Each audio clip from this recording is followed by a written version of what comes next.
normally go into detail about like work when I'm working in karting on this podcast, but this story like is just it's one of the coolest things that I've witnessed in motorsports, period. Karting, IndyCar, sports cars, everything that I've witnessed in my time.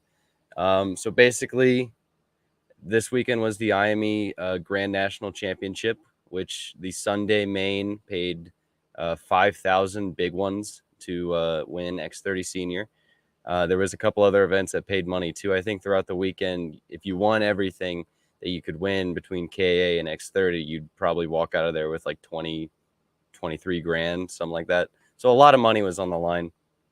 This is like our second biggest race of the season in the U.S. And in the final, it came down to Joe Turney, who is a worldwide karting driver. He is a Kart Republic factory driver. He's won races in the FIA Karting Championship, as well as coming over here to the States, which is really big for American karting to have a factory driver here. He has been winning a lot in the States. He's basically the guy in the world of karting right now, as it stands. And he ended up in a battle at the end of the race against a kid that I know personally, because he works for Kart Chaser, by the name of Dalton Haynes. Dalton Haynes is a local GoPro club driver. He races the club events. He does weekly at GoPro. It's kind of like dirt racing, where it's like you'll have local guys versus the outlaws. It's kind of what I can describe it as. But it's just him and his To put brother. it in IndyCar terms, this would be Able Motorsports winning the Indy 500. Yes, they went in, just him and his brother, shoestring budget, not a single graphic on the cart but the numbers, and they took it to Joe Turney in a one-on-one battle. One of the cleanest, hardest, coolest battles I've ever seen. Like, it didn't end in anybody crashing. Joe Turney went wide, but that was his own doing. There was not a lot of contact, just great racing. And Dalton Haynes won the race. They ended up giving him a brand new chassis for winning it. They gave his brother an extra $1,000 as like the mechanic of the race award. They just handed out extra money to him because it was just so phenomenal. What happened yesterday? I personally, I think that Dalton needs to be really looked at now by actual like the USF Pro Championship Series teams. I think everybody needs to take notice because that was one hell of a drive. Go check out Kart Chaser and watch the final 5 laps of that race if you can, because that was just what a story. Like David versus Goliath, and David won, and it wasn't, like when the small underfunded teams win in racing, it's usually a pack race at Daytona where anybody could win. It's a fuel mileage race or it's a bunch of people crash out. No, he flat out took it to the best driver in the world, arguably right now, and won the thing. So what a story. So I should, and Kyle, you're going to have fun editing this because it would seem as though we did not go live for the start of the stream. They picked up your story on Dalton Haynes, which is a great one, but they totally I don't know what YouTube is smoking right now. But yeah, they missed like the first minute. Whenever I pushed the live button, it just didn't go live. But we're live now. We've been live for almost 4 minutes. But just in case you missed it, I figure I'll update the live viewers, and then the people listening to the podcast will have our actual recorded intro that you were supposed to hear if you were listening to this live. Real quick, just announced Brody Kostecki. It will be racing in the NASCAR Cup Series for Richard Childress Racing at the Indianapolis Motor Speedway for what we call the Brickyard now, which is I think the Verizon 200, but who actually is keeping track of that. That will be cool. As we know, the Supercars guys, when they come over here, they come to play, and Shane Van Gisbergen has set the bar very high on that. And I also wanted to give a shout out to our friends at the IMS Museum, who are starting or who are going to do a brand new interior to the museum, though it's not a full like outside renovation, and no one really wanted it to be a full outside renovation, which will be really cool. And then finally, just a shout out if you did not hear this live, congratulations, IMSA LMP2 is no longer spec. Sean Creech Motorsports, for whatever reason, the Mad Lads coming over from LMP3 are going to continue using a Ligier chassis. They've purchased a Ligier LMP2. Huge shout outs, big ups to the Mad Lads at Sean Creech Motorsports. I'm actually excited to cover LMP2 in 2024. So, since we got off to a bit of a false start, nobody saw us.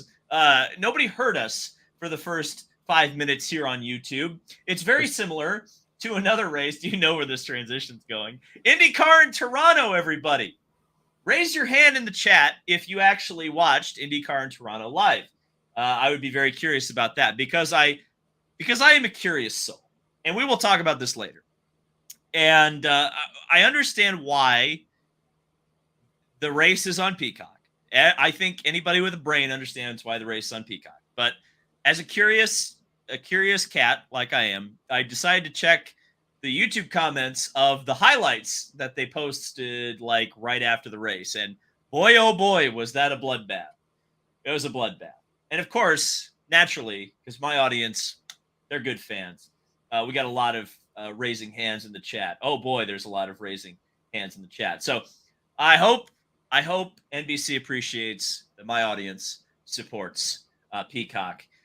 Kyle, just get me started. Let's talk about Toronto. I know you're going to want to take, I'm sure, a victory lap about the resurgence of the Rahal, Letterman, Lanigan team because it's well deserved. Christian Lundgaard finally getting into victory lane, and it was heartwarming. It was great to see, and to be the best, you've got to beat the best, and he beat Alex Palou. I wouldn't necessarily say straight up. Definitely Palou had some damage, but to deny that Christian Lundgaard didn't deserve to win that race, I think would be absolute folly. Lundgaard drove absolutely fantastic all weekend long, and he finally got to shave the mustache off. So, thank the Lord. You didn't like the mustache, huh? He couldn't really. It wasn't like a. Who has a good mustache? Who's Bobby somebody? Rahal? Yeah, it's not like it wasn't like a Bobby Rahal mustache where it was like full. It looks like, to be fair, I'm not making fun of the guy because it looks about what I look like when I try to grow a mustache. Like, it's not good. We all can admit it. I would wish I could grow a mustache. It doesn't work. But so, thankfully he got to shave that thing. Yeah, when you're blonde, facial hair really is a struggle. That's for sure. But yeah, let's not talk about damn facial hair. Let's talk about the race. Just get me going, or start on a rant that you maybe have about this race. What was going on with the strategies at the end of that race? Yeah. Can you talk through it? Because I was so confused in the end when there was the yellow flag for might have been Grosjean, Lundgaard pits, and a whole bunch from pit. McLaughlin sitting second in line could have pit behind Lundgaard, chooses to stay out, and still has to pit again under green. What happened?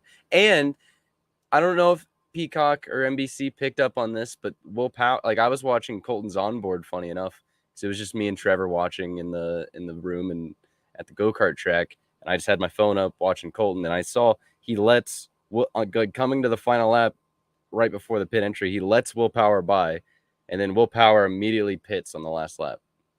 I don't think a lot of people, and then you catch it on the ticker, but I don't think they caught it on the broadcast that a couple guys, I think Ericsson pit as well, and then yes. Colton coming across the line basically ran out. Yes. And what's really odd about all of that is that I'm pretty sure Alex Palou pitted before pretty much everyone else in the field. Yeah. And yet somehow did not have fuel issues. Well, he was probably having to go so slow because of the wing that he just saved more fuel than Colton and all them. But he wasn't like getting freight trained. The guy finished second with a broken front wing, and he pitted earlier than everybody else. He's the Terminator. Yeah. I mean, he had a gap early on, like to the point where when Lundgaard was passing him, he had a gap between him and Herta there where he could have saved him. I know Colton at the end of that stint from his onboard was lifting considerably early, saving fuel, basically the whole stint. If Colton made it and Will didn't, I would say that Will kind of charging Colton harder at the end means that Will fuel saved a little bit less.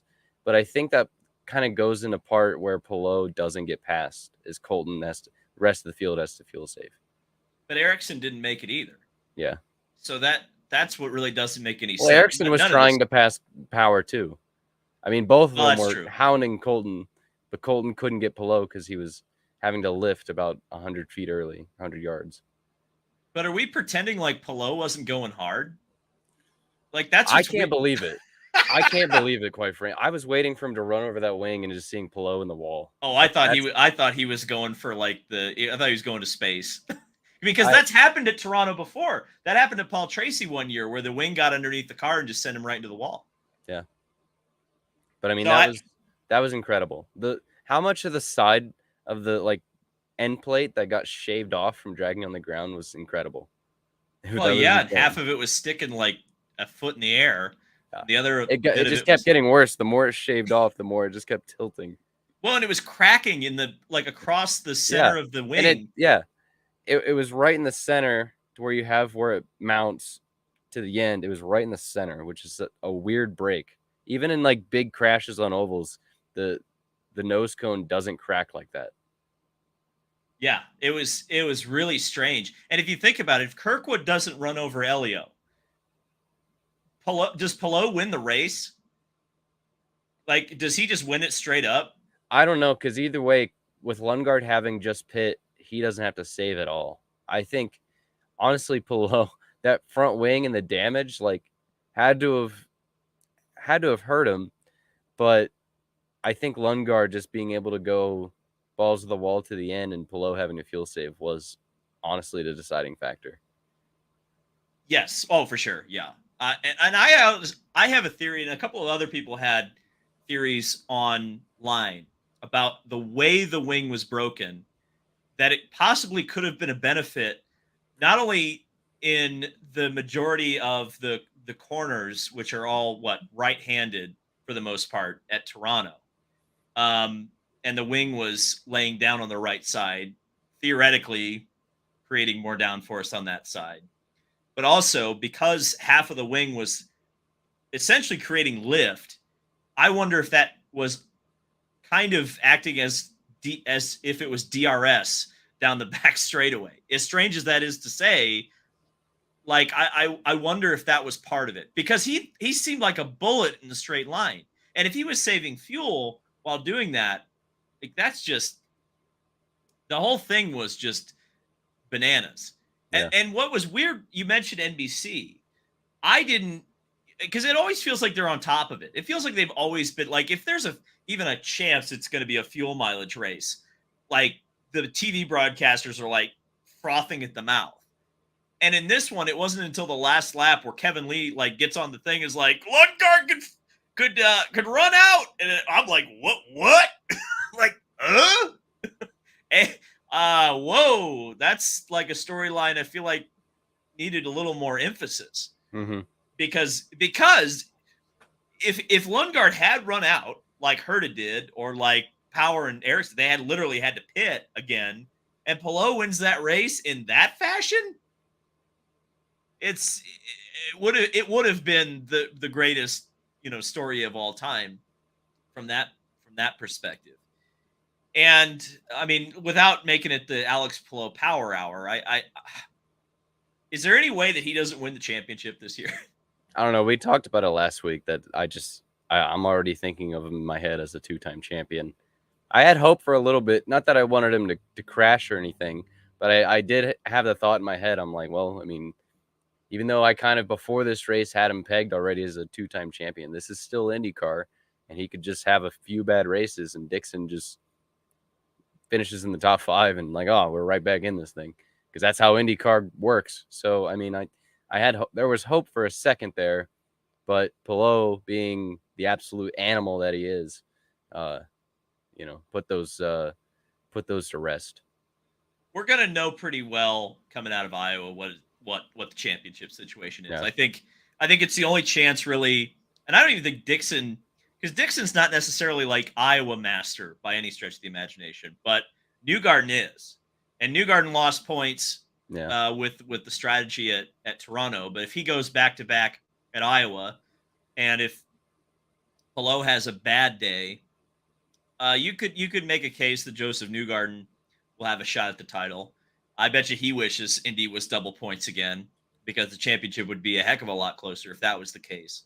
Um, but I think if Palou can get through Iowa, like I don't see anything standing in his way because essentially he can drop 2 races, right?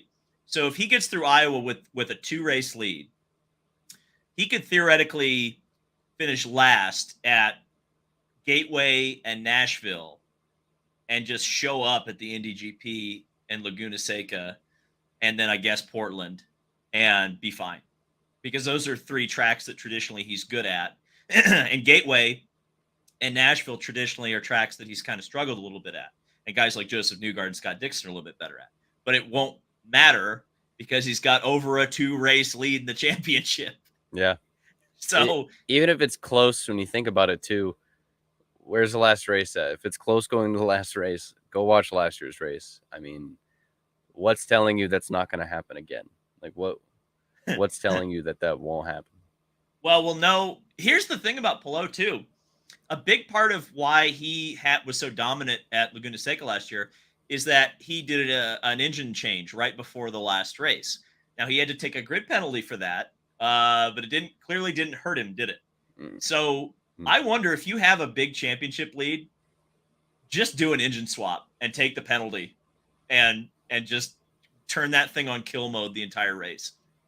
That's what I would do. And frankly, I'm surprised that not a lot of teams have picked up on that yet. That Palou did that, because if you're a championship contender and you've got enough points in the bag that you can take a risk like that, do it. Or if you're like second or third, you've got nothing to lose.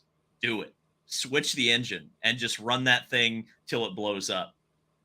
That's what I would do, because they can kind of play with the engines and run them a little bit harder. The engines have some like wiggle room, so to speak, and they can just run them till they blow up if they want to. And I think that's kind of what happened with Palou at Laguna Seca last year. So I'm curious about that and see, what the true pace of Alex Palou is if he has an engine that's kind of equal to everybody else. But he did absolutely beat down the field, and he's beat down the field pretty much at every race this year. And even when he starts mid-pack, has a broken front wing, and has to save fuel, he still finishes second. Was there anything? I mean, so the first corner crash, I think, has implications that maybe we're not thinking about yet, because it was unfortunate that Jack Harvey was caught up in that, especially the weekend that his teammate wins the race. Somehow Graham Rahal misses it. Tom Blomqvist was involved in it, as well as Ryan Hunter-Reay. We need to stop saying Blomqvist. We need to start saying what his name is, just Tom Blomqvist. Blomqvist. You're going to be saying his name for a long time, David. I'm just getting you ready. Blomqvist. Okay. Blomqvist was involved in that. Ryan Hunter-Reay was involved in that. A whole bunch of guys, in fact, Devlin DeFrancesco, a whole bunch of guys were involved in that who are going to be heavily involved in the silly season upcoming. And, this has been like already from an IndyCar perspective. And I guess we could, is that the next, what I've got next? No, it isn't. So I guess we'll tease something we'll talk about later, but it is always interesting to see where that, cartoon anvil falls and who it falls on. And it always feels like it falls on the guy that needs that thing to land on him the least. I know who we're going to talk about. Romain Grosjean. What the heck's going on? What is going on? Just keeps crashing. Yeah, well, he was okay. Angry. I forget, what was he angry about at Road America during the race? I don't remember exactly what he was angry about. I can guess what he would be angry about. It's the fact that the car kept going off the track. I always was working under the theory that he damaged the car when he flew over the curb that one time, damaged the tub or whatever, and and that's why he kept spinning out. Nothing confirmed on that, but that was just always my suspicion. So I don't know specifically what he was complaining about, but certainly the Road America weekend for Romain Grosjean was not pretty whatsoever. And really, it hasn't been pretty since Barber. Yeah, Has it's he even been, finished the race? I don't know. It's been crazy to see the downfall of Grosjean this year, where we started the season, where it's like, oh, this guy's going to get his first win this season. He's going Yeah. to probably maybe be a championship contender. And then, the month of May happens. Yeah. Was Yep. he decent at the GP? No, I don't. I think the GP No. was the first race where he was just nothing went right for him at all. I feel like he was involved in something. He either hit somebody or somebody hit him at the GP. But I remember that he just had no pace, and then did nothing during the month of May, and then crashed Crashed. pretty much the same way he crashed last year at the 500. Yeah. I mean, it looked like a replay. It Yeah, really did. and Uh, then and you can't be doing that. Like, if we've learned anything about IndyCar drivers, if you crash the 500 and you're a full time guy, and you even have a hint that you're on a hot seat, that does not help your case whatsoever to do that. Detroit, wasn't he? There were a few races where nothing. Detroit, I he don't know. crashed. He crashed. He crashed at Detroit. Yeah, I was Okay. half asleep, and it was like midnight in France, but I'm pretty sure he crashed at Detroit.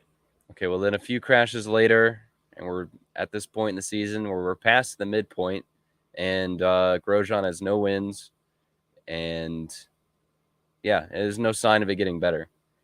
No, and I mean, let's pump the brakes real quick, because yes, I think Grosjean his seat has gotten extremely hot, and I don't think it's going to cool off. But he was very strong at Texas this year, and Iowa I look at as a mini Texas. So maybe Grosjean can put together a couple of strong races. Let's say he finishes second or third or something like that. Goes up there, runs at the front. And, I don't know if it makes up for anything that he's done already. But I think if he just starts, you know, performing a little bit better, his case will be better made to stay at Andretti. I remember what happened at the GP with him. He was like screaming at his crew. Yeah, Remember was that? that the GP or was that the month of May? It's a GP because he's wearing like the purple suit. Yeah. Yeah. Okay. Well, I mean, with that happening, and then at Road America, I remember like kind of the same thing happening where he was just really mad at the crew at the team. Well, he like That's also blamed them not for good. the steering wheel falling out of his hand at Toronto, which I thought was bizarre. Yeah, that's also not good. Yeah. If you're already on the hot seat, and he's got a nice cushy seat and a Lamborghini LMDH that he can just go get in. Well, and consider this: there are seats opening up at other IndyCar teams, including Dale Coyne Racing, which, as far as I know, he doesn't have a bad relationship with. Yeah. So I mean, I don't think he's done in IndyCars, even if he leaves Andretti. But I also would tend to agree with a lot of people publicly and privately that I think that Grosjean has not done his Andretti career many favors. The only thing that might save him is the fact that Andretti's looking at making that 29 car. They've already I don't know where They've already said. they've already said he's gone. Okay. So Devlin's gone, right? They've already said that they want to make that a paid driver and not a paying driver. Correct. So let's say you bring in a Marcus Ericsson and you still have an extra seat available. There's nothing necessarily stopping you, outside of budget, of course, from keeping Romain Grosjean at Andretti Autosport. The question is, do you want to continue? Can you let this continue, even if you have the budget, or do you go get a Louis Foster and bring him up into that seat? That's I guess where you would have to sit there and say, okay, you know, weighing doing the cost benefit analysis of which driver has a higher upside at this point in their careers. I know. We're already getting into the silly season discussion. We're gonna put some water on that real quick, because I think we will get back to that, by the way, because there's like crap happening all over the place, which all seems to tie into one another, I would say, in a lot of ways, including Formula One, NASCAR, IndyCar, all that stuff. I do want to talk about Peacock races really quick because it felt like I saw some like boomer meme out there. I don't remember where it came from, but it was like a quote of Alexander Rossi that was like, "Just shut up and pay the $4.99." And like to a certain extent, I like, okay, yeah, sure, but at the same time, like, don't. That's not the way to make someone want to buy the Peacock subscription. Like, I you gotta get them with the honey, not the bees. In this case, like yes, like we all buy stuff that's frivolous. We all spend $5 at least on a Starbucks, uh, but you've got to be very careful to not have contempt for your audience. And I will tell you this. This was the one thing, and I didn't tweet this because maybe it changed when the race actually came on. But I know 5 minutes before the race, when I opened up Peacock, the IndyCar race was not on the front page. I had to scroll about five. It was on the main page. I will give them credit. But you had to scroll down about 5 categories and then go over like 3. Nobody casual was ever going to find that race. Nobody tuning in to watch The Office for the 1500th time was ever going to see that race. And that's why I made the point on Twitter, especially once the NASCAR race got canceled. They should have simulcast that thing instantly. And I know why they didn't, because they want their $5 subscriptions and they have a contract that says, well, we have to have a race on Peacock.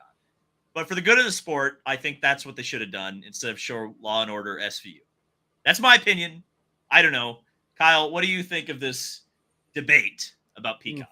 Yeah, I feel like it would have been better to have it on TV. I mean, personally, to me, it's hard to like have an opinion because I already watch all the races on Peacock. Like most of the time, I'm not home. When I am home, I'm watching them on Peacock. So, I mean, it is tough because like even in a time where like I don't have cable or satellite, I have my Fire Stick and I use a TV provider called Fubo TV. And even if I have like I'm not on cable, I still watch, regular TV channels. So when we have this argument, or when we've been having this discussion, it's when are these series going to go to streaming? Well, TV has already gone to streaming. Yep. Like Yeah. I'm watching NBC or USA when I'm watching the IndyCar races on Fubo if I'm not watching it on Peacock. So just putting it exclusively on Peacock, I don't think is the right way. I don't really. I mean, I know they want their subscriptions, but I don't think it's really the right way to, you know, because like I said, like TV is already going to streaming. I mean, Yes. I guess we all do pay for like our Netflix and Hulu and like all the different providers on top of TV, but like everything's already to streaming.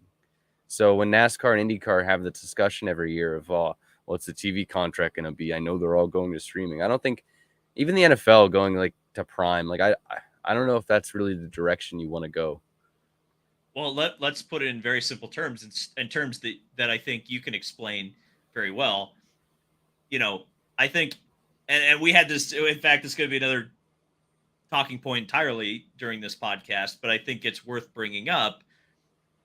I think we all appreciate and we understand and we like the fact that Flow and Dirt Vision do what they do. But let's look at this objectively. Do Flow and Dirt Vision grow dirt racing outside of its core fan base? No, not right. No, Right.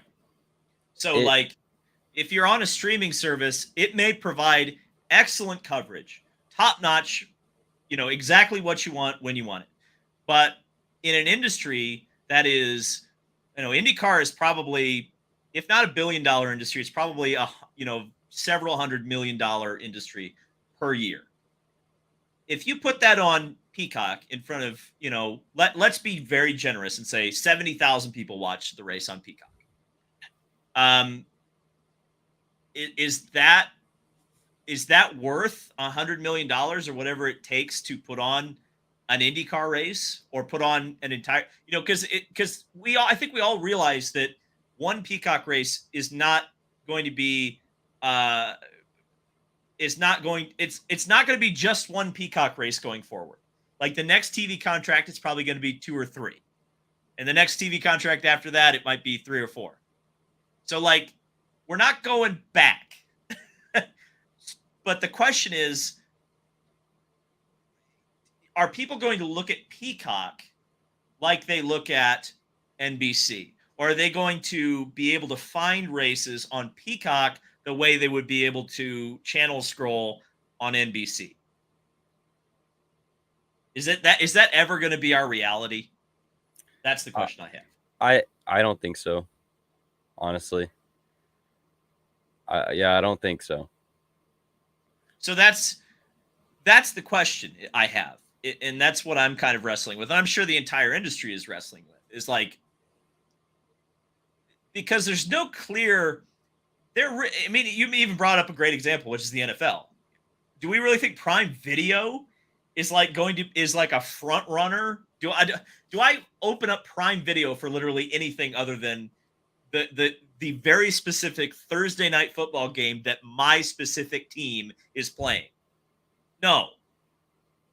So like, I mean, maybe I watch like an episode of Star Trek like once on Prime Video, but like outside of that, do I open that app up for anything?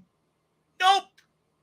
Do I open up Peacock for anything other than IndyCar? Nope. So like, that's not a good growth strategy. I guess we'll look at it that way. And sure, you can wring every IndyCar fan out of $4.99, but how many IndyCar fans are there? Like there is a ceiling there. And is that a ceiling that's going to raise? These are the questions that keep me up at night. Do you think it's because, like, are there numbers out there on these Peacock races?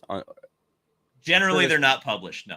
Yeah. Because it's not like TV where there's like Nielsen ratings, or even like YouTube where you literally just have the number of how many people watched. Like they just keep, because it's their own streaming. Like NBC goes out on a cable box that, well, now that they own Xfinity, it's a whole different kettle of fish. But like when this system was set up, the cable box wasn't owned by the TV company, right? So like there was a way to aggregate the data. But since NBC owns Peacock and that's their proprietary, like they can keep trade secrets. And I guess in some ways the viewership is a trade secret, like specific numbers. I mean, they say like watch hours sometimes, and sometimes they give like a general, like this is how many people watched on Peacock sort of thing, but it's not specific. And so you never really have an idea, I don't think. And maybe someday there will be a way to track that stuff accurately. But as far as I know, it doesn't exist yet. So do you think that's a reason? Because they don't have to publish the views. They don't have to, because I always look at it like on a normal NBC race, if IndyCar goes over 1 million viewers. Now, granted, the Nielsen ratings are weird because it's not like that's like 1 million people watched all, but you know, when it's over 1 million, it's like, man, 1 million people watched an IndyCar race. That's pretty cool. How many people do you think watched the Peacock race? I already said I'm being generous. And there's also not that, like, if IndyCar gets a bad rating, there's also not that negative, feeling of, oh, that was a bad rating, because you don't know. So do you think that's one of the reasons we could be going to Peacock? How are teams going to sell sponsors on that? How can a team just go, well, we don't know the numbers. You just have to trust us. Everybody's watching on Peacock. That's a tough sell. Yeah. That's a tough sell. And I'm sure there's data available to teams that we don't have. I know a lot of sometimes I will know what the TV number was way before, because people from teams will tell me, and it's like, oh, okay. Like they get that early.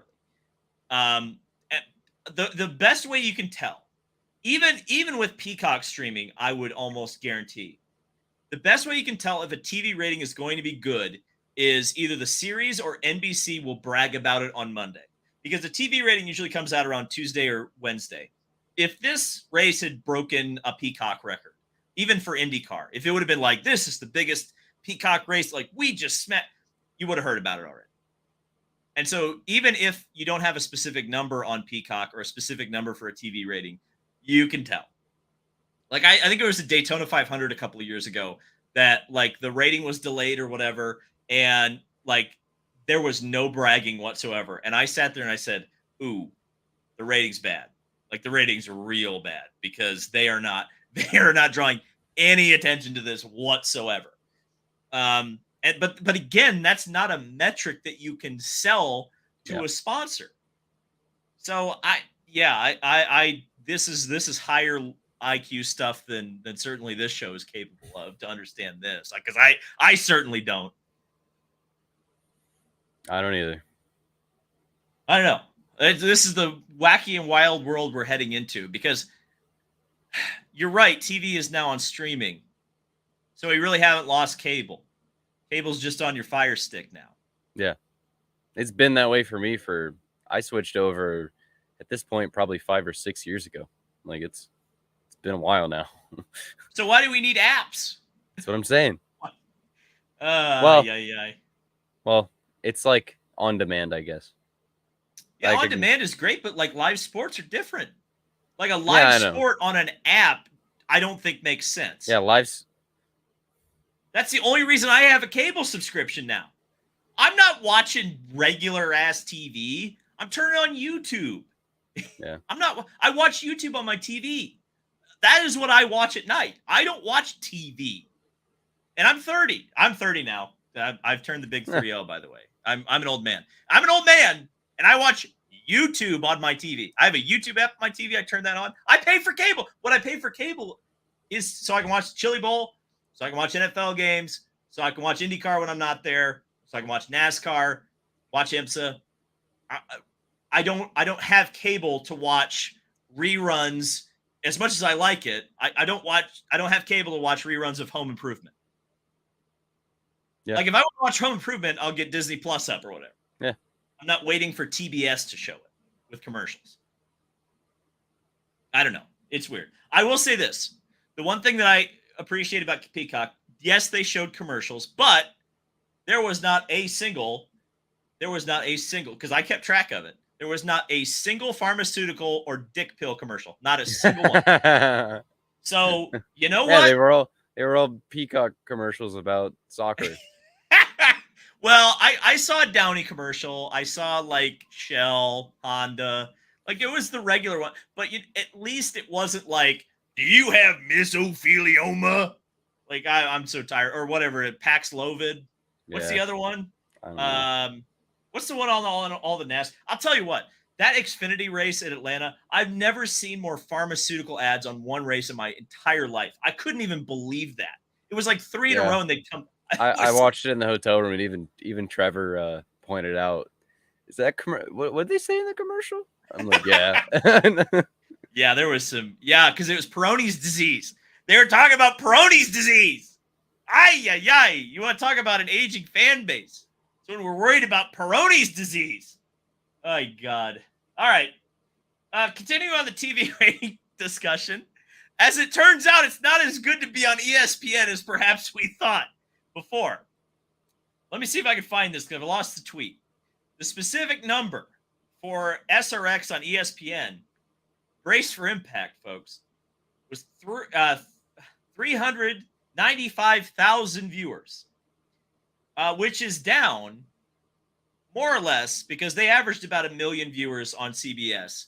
700,000 people gone from the SRX broadcasts when they switched from CBS to ESPN, Thursday Night Thunder, the return of Thursday Night Thunder. And to continue the sprint car discussion, there was a very strange conflict, which I didn't think would necessarily affect the SRX rating, but I think it did.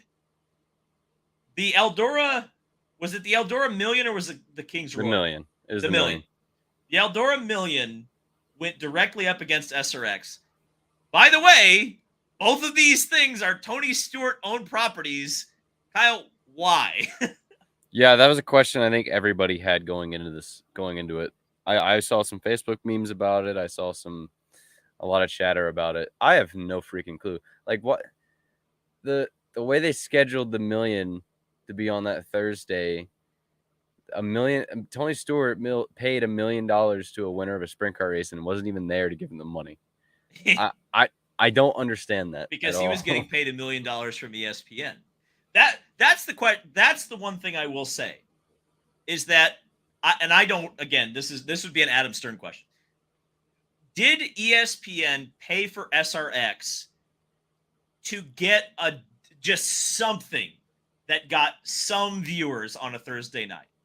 Because I'm curious what 400,000 viewers compares to just a bum ass middle of July episode of Sports Center where they're talking about the WNBA and tennis. Like, are there more people tuning in to watch an auto race, even if it's 400,000, and that's way down on the number that SRX used to get? But is at least ESPN able to say, look, this is bigger than anything else we've got going on a Thursday night? That's the one positive I could maybe take away from this. Did ESPN buy this expecting 1 million viewers out of the box, or did they buy this saying, look, we're going to lose some viewers, but it's going to be better than everything else that we could put in this time slot?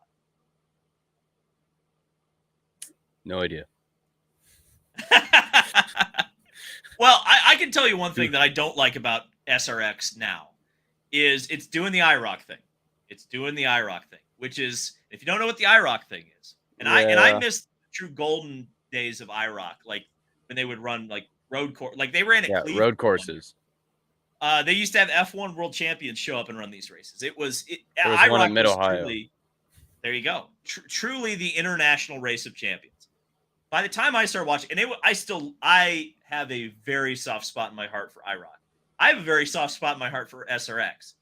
But, when I started watching IROC, there was still a good mix of drivers. You would get a World of Outlaws guy, you get an IMSA guy, you get a Trans Am guy, you get an IndyCar guy, you get an IRL guy, you get NASCAR guys, Busch, trucks, everything. Everybody would be represented. But as the series started to die, it became heavy NASCAR Cup Series to the point where they would take away the number, like they got rid of the random colors and the random numbers of the cars and started giving the NASCAR guys their color and number and sponsors on their car. And it turned into like NASCAR lights. And it was just like, what are we doing? And by the time they actually said, oh, we went too far, and started adding kind of cool things like the Daytona Road Course back to IROC, the series was dead. And now we're back with SRX, where SRX is definitely not IROC. It's like a distant cousin. There's a lot of stuff about SRX that's similar to IROC, but SRX was truly a unique series early on because of its emphasis not only on short tracks, but also lifting up the local short track star. I thought that was the best thing that SRX did, was even if they sucked, these guys got put on a national stage and got to race against Elio Castroneves, Tony Stewart, and all these guys who are, massive, massive stars. Never get another chance to race against them again in a lot of ways. Or in the case of Doug Coby, he actually won a race and got some opportunities in a NASCAR truck to race. So I'm disappointed that they got rid of the local star. I think that's a big thing that I'm disappointed in SRX. And we all know pretty much that ESPN was pushing for as many Cup guys as we can get because NASCAR sells. Well, how'd that go for him? I mean, I think another name that sticks out to me is Ernie Francis, who wasn't really a local star, but that's a kid that it feels like it is a lot more NASCAR Cup heavy this season. But I feel like I kind of wanted a little bit more of that because, like in the past few seasons, it's been less, full-time current drivers and more like stars of the past, and there'd be like maybe one or two that run currently, and then like one race you maybe get like Newgarden. But I mean, I feel like we needed a couple more Cup drivers, but it feels like a lot especially with the first race. We'll see as the season goes on. I'm not sure who's going where, but it is a lot of Cup Series drivers. Well, and that's the thing. If you are going to do the IROC thing, then you need to like get IndyCar guys in there. You need to get IMSA guys in there. You need to have a real mix again. You can't just have because this is something. This is just advice, just in general, everyone. You can't out NASCAR. Yeah. You can't do NASCAR. Like NASCAR does its own thing and is successful, but anybody who tries to emulate that just hurts themselves. Time and time again, we see this. If you chase NASCAR, it's a path to uh, destruction and ruin. It seems like NASCAR can get away with what NASCAR does because they're NASCAR. If you're SRX, if you're IndyCar, if you're IMSA, if you're drag racing, you can't do what NASCAR does because it just doesn't work ever. And so SRX needs to be very careful not to just lose its identity because their TV partner thinks they know best because they sit in Bristol, Connecticut and they think they know better than Tony Stewart. Like that, but that's not. I thought Tony Stewart and Ray Abrham's original concept and Donald Hawk or whatever is it Donald Hawk? Yeah, Don Hawk. Don Hawk, yeah. Those three guys had a vision for the series, and the first two seasons I thought really showed off that vision was a successful one, and it got TV ratings that are on par with what we can now expect. We were just talking about 1 million viewers. That's not only IndyCar's TV number in this country, that's Formula One's TV net, rating in this country. So like they had it, they had the formula. It was there. They found out how to get 1 million people to tune in to watch racing, and that's hard to do these days. I do feel like the Eldora Million clash kind of contributed to that. Even though Flow is a pay service, I feel like a lot of the same fans, because the Eldora Million was a huge deal in the dirt racing short track community. I mean that was a big event. That was the most paying sprint car race ever. So and I they do streamed feel like a whole lot of it on YouTube, right? Yeah, there was a lot that was free. Like that, I think they streamed free on YouTube until the heats, which I can't really say much because that's what Car Chaser does. I mean, I know for dirt racing, the subscription money that they get from the streaming is very beneficial and contributes a lot. And I'm sure with the growth in sprint car racing we've seen the last 2 or 3 seasons, that subscription money has had a lot to do with that. So I mean, it's tough, it's tricky, like because if that did take away from SRX's viewership, then it'd be very easy to say, hey, this was the viewership on Flow. This was SRX's viewership. Maybe we should get a slot on television for, the Million or the King's Royal next year, maybe just as a one-off, So I don't know. Well, it's a slippery slope. If they had TV money, I'd hope it'd be like $2 million because then you'd have a hell of a show if that happened. Yeah. But now let me ask a question because I before we get way off in the weeds about this, I do want to ask one question, which is, was there any prize money for the rest of the field, or was that a winner take all race? Rest of the field, the whole field. I think it paid like $6,000 or $8,000 to finish last. So what was the overall purse of the Eldora Million? It obviously wasn't just $1 million. I think it was like 1.2 million or 1.3. Okay. I mean, there's obviously a big gap between first and second. Yeah. Like I think second got like a solid 300,000. In sprint car racing. Well, that's in sprint car racing, that's still more than, I think second place still paid around the same or more as winning like the Knoxville Nationals or the King's Royal. King's Royal pays 175,000 and the Knoxville Nationals pays 150, but you get 1,000 for every lap you lead. So Larson ended up, when he won in 21, I remember, he ended up winning 176,000. So he won the same amount he won for winning the King's Royal anyways. So yeah. It is crazy too, because I remember going to the King's Royal 2 years ago, last year too. The last 2 years that they did, they had to run 2 King's Royals in 21 because of COVID the year before. And they ran the historical big one in the King's Royal last year. And they both of those races in the same week paid 170,000 to win.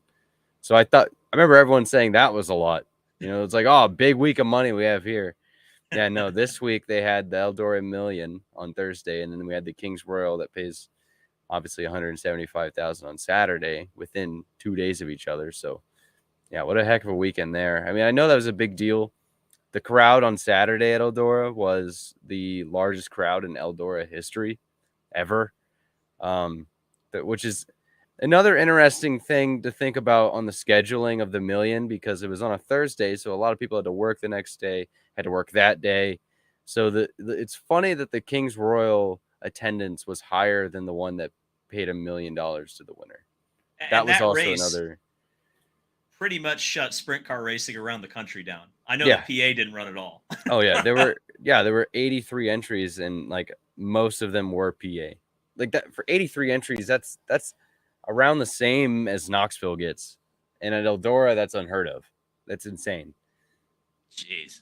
Well, I mean, if this becomes a yearly event, I mean, this is going to become one of the crown jewels of sprint car racing. There's no doubt about it. A part of me thinks that the Million is going to become like a bi-yearly thing where they're going to switch it between the late models and the sprint cars. That is my hunch. That's what I think is going to happen. But so I had a discussion about this.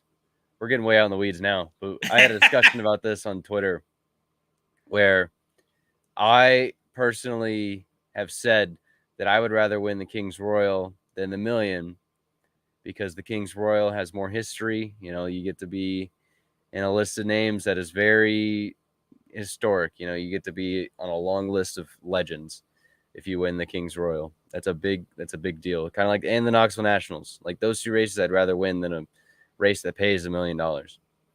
Someone said to me that it's hard to tell without knowing the history of the Million. But would you rather be on a long list of drivers who have won the Kings Royal, the Knoxville Nationals, or the only guy to win $1 million? Well, the $1 million would keep me So racing for a while. yeah, so that honestly made me think, like, maybe if the Million or races like this weren't a yearly thing and they were only every few years, if maybe that race would almost be a bigger deal. Maybe. I never thought about it that way until some generous person told me that on Twitter, and I was like, huh, yeah, you're kind of right. Twitter. How's your threads doing? I haven't started that thing yet. It's okay. I think a lot of people are kind of angry, or not angry, but just kind of let down by threads because you can't DM people, and it's kind of like you can't DM people in threads. Isn't that weird? But like, that's all Twitter's good for, is the DM. It's a DM machine. Is what yeah. That's what Twitter actually is like useful for. Is the DM. Yeah. I don't know. It's weird. It's a weird app. I haven't used it that much, but it's okay. Here's my prediction, and a lot of times my predictions are wrong about social media. I don't think it's going to last. I think, especially now that you can get paid with the blue check mark, I just don't think. Yeah. I think the money's going to talk. I mean, unless the lizard man himself, Mark Zuckerberg, starts paying people to show up on threads, I just don't think it's going to. Yeah. I don't think it's going to. Let's talk a little bit about silly season, because we kind of launched into this a little bit. There's all sorts of crazy stuff happening right now. Since we've last spoke, in the Formula One world, Daniel Ricciardo is back on the team formerly known as Minardi, which is also the team formerly known as Toro Rosso, which is the team that's about to formerly be known as AlphaTauri. And there's a lot of talk about whether or not Sergio Perez is going to stay at Red Bull, and Nick DeVries is already out on his ass. But of course, because the boomers need to have something to complain about, there's like a bunch of IndyCar teams that want to hire Nick DeVries. One of them I think we've known about for a very long time is Meyer Shank Racing, because they tested Nick DeVries, and I think Michael Shank said something to the effect of, when he tested him, he said, if I could sign him, I would, but he's got a Formula One contract or something like that. So I don't know. I mean, where do we even want to begin with this? Because we talked about Grosjean and the fact that he's on a hot seat. I mean, what other drivers? I mean, because here's the thing. I think I said this on the last podcast, or I said it somewhere to someone. Pencil in about 6 names out of 27 IndyCar drivers. Those are probably the only ones that are going to stay in the seat that they currently are in. Everybody else can potentially be changing seats or Yeah. out of the sport next year. What are some examples that you can think of, Kyle, right off the bat that you want to talk about? Lucas. Lucas Yes, gone is Malukas. interesting to me. Um, I think it's the right move for him, and I think the way that he went about leaving and basically talking about how great of a team Dale Coyne is for starting your career and learning so much, and how like how gracious he was in announcing that he was leaving, like didn't have a single thing bad about to say about the team, even though they've been obviously struggling this year until most recently. Um, I think Malukas at a big team is an interesting prospect that I'm excited to see. Um, where do you think that'll be? I've always thought it was Ganassi, but what's interesting is that NBC kind of dropped a bit of an interesting hint, and it was right before David crashed, so they kind of got interrupted. But it was like, oh, he's ahead of Graham Rahal. Is that going to be a teammate next year? And I kind of scratched my head on that one. I mean, yeah, I guess a big thing from that came out of Toronto is that like Rahal looks like they're back where they kind of belong now. I mean, I guess we'll find out at Iowa if they have oval prowess again. But David Malukas to Rahal, I think would be a bit of a head scratcher if I'm being honest. I just don't see that. Like, because the way David was talking about leaving Coin and going to do we really like is Coin? I guess they are. I mean, I guess Rahal definitely is a step because they've won a race, right? They just want to race, They just and they won a have race, two poles this year. correct? But if you could get a Ganassi seat, and maybe he can't get a Ganassi seat, I guess that's the thing. But the way I look at Ganassi right now, they don't have a primary sponsor, and they want to pay Alex Palou whatever it is, $6 million a year to stay.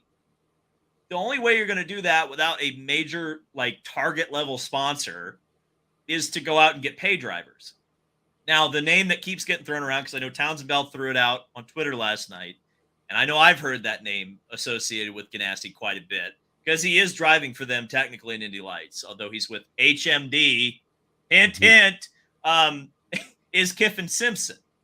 But I don't think, I mean, let's be honest here. Like Kiffin Simpson, I don't think is like IndyCar ready right No, now. I could see him on a road course program, maybe splitting with Sato, who also is technically a pay driver.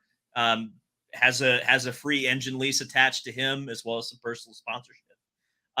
So could Ganassi be like a 5-car team next year to pay Palou essentially? If you take like Malukas's money and Armstrong's money and Kiffin's money and Takuma's money just to pay Palou, I don't know, but I don't.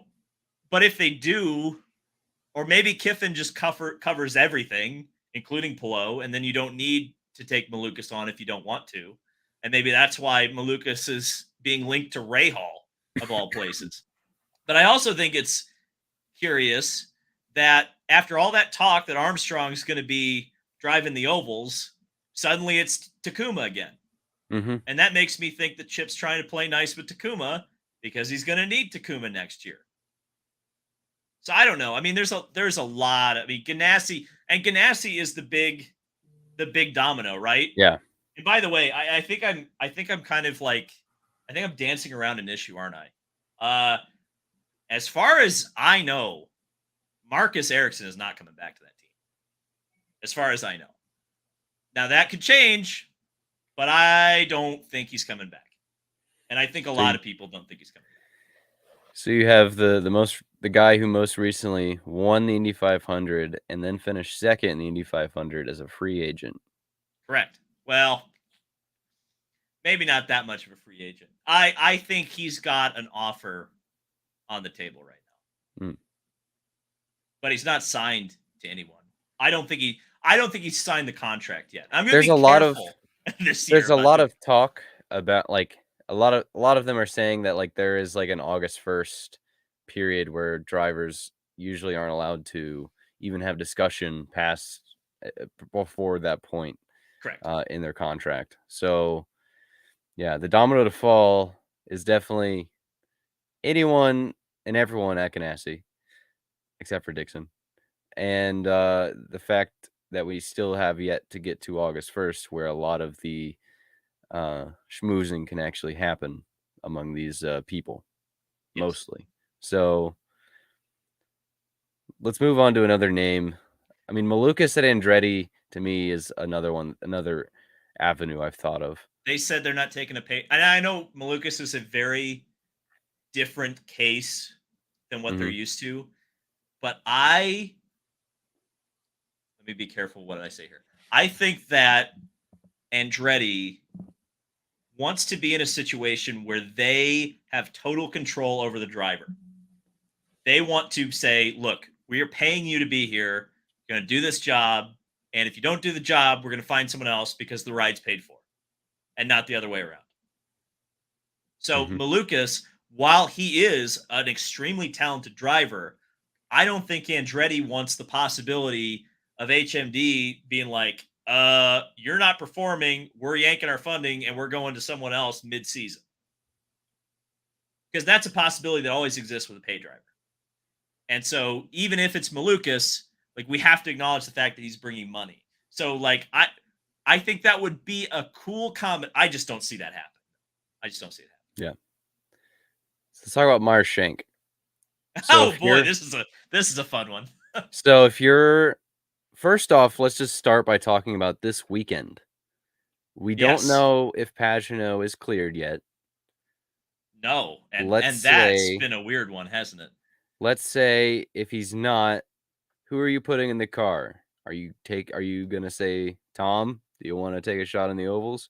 Or do you go to Old Reliable on the short ovals and go to Connor Daly? You got to go to Connor. You can't put Yeah. Tom because the thing is you're racing for. I mean, you're not maybe not racing for a championship anymore at in IMSA, but Tom is your guy in IMSA. He's your heavy weapon, and like you can't just throw a guy out on an oval that's never done it before. I mean, like all the testing's already happened for Iowa, so it's not realistic that you could just pack up and go have him do his rookie test. It would be too tough. It would be too Mhm. tough for that. So yeah, I would like if Pagano's not cleared, and it's really strange that Pagano hasn't been cleared. I really hope everything's okay with him, because he keeps saying he feels fine. So I don't know what the deal is. But if he's not cleared, yeah, Connor makes complete and perfect sense. And I think his performance at Mid Ohio was extremely impressive. I don't think it's going to get him a ride with that team. I will stick to my guns that I think the two driver combination at that team next year is going to be Blomqvist and Nick DeVries, with Elio in the 500 in a third car. I'm going to stick to that right now. But I but then you ask the question of like where does Simon go if I he think eventually gets cleared? Of course, I think you're holding on too strongly to the fact of Nick DeVries doing a test with Shank and Shank saying that he'd sign him. I mean, does Nick DeVries want to come race IndyCar, especially on ovals? I mean, we still have that to think about. that's a good thought. And if he doesn't want to race him on oval, put Elio in there. I mean, I guess that's the solution, isn't it? I mean, sure, but you could just grab Connor Daly and just I, you had to. I mean, like nothing against Connor, but like if where have the drivers come from that have set the world on fire in IndyCar in the last couple of years?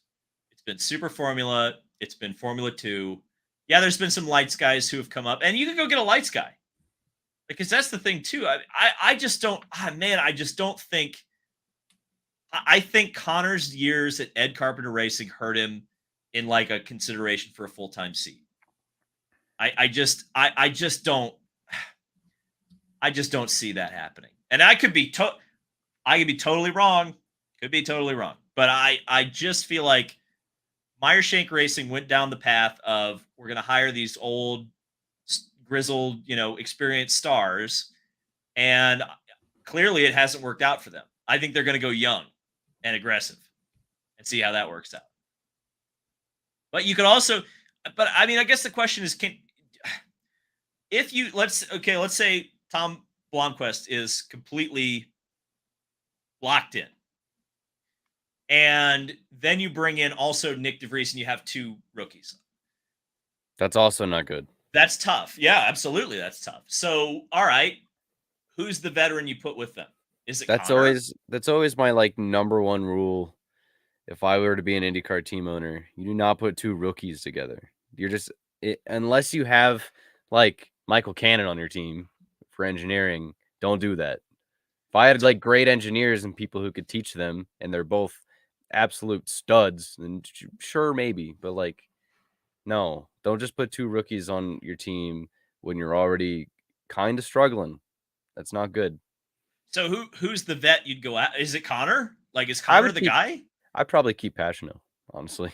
I probably would too. I mean, if yeah, absolutely. I think Pagano. I mean, There's a case to be made to where Pagano stays. Um, I but think in our circle, yes. In that building, I don't know. How I mean, what do you think? Do you think that Meyer-Shank Racing is happy with the results that Pagano has produced? I think that I think Because I I think mean, Pagano's a great driver. Like, there's no question about it. But I also think there's no question that his time at Shank has not produced what any of no, us thought was gonna be produced. I mean, I thought yeah, he was gonna, like, when he signed there, I was like, oh, he's gonna win the Indy 500, like, no hmm question. I mean, has he even been on the podium for them? no.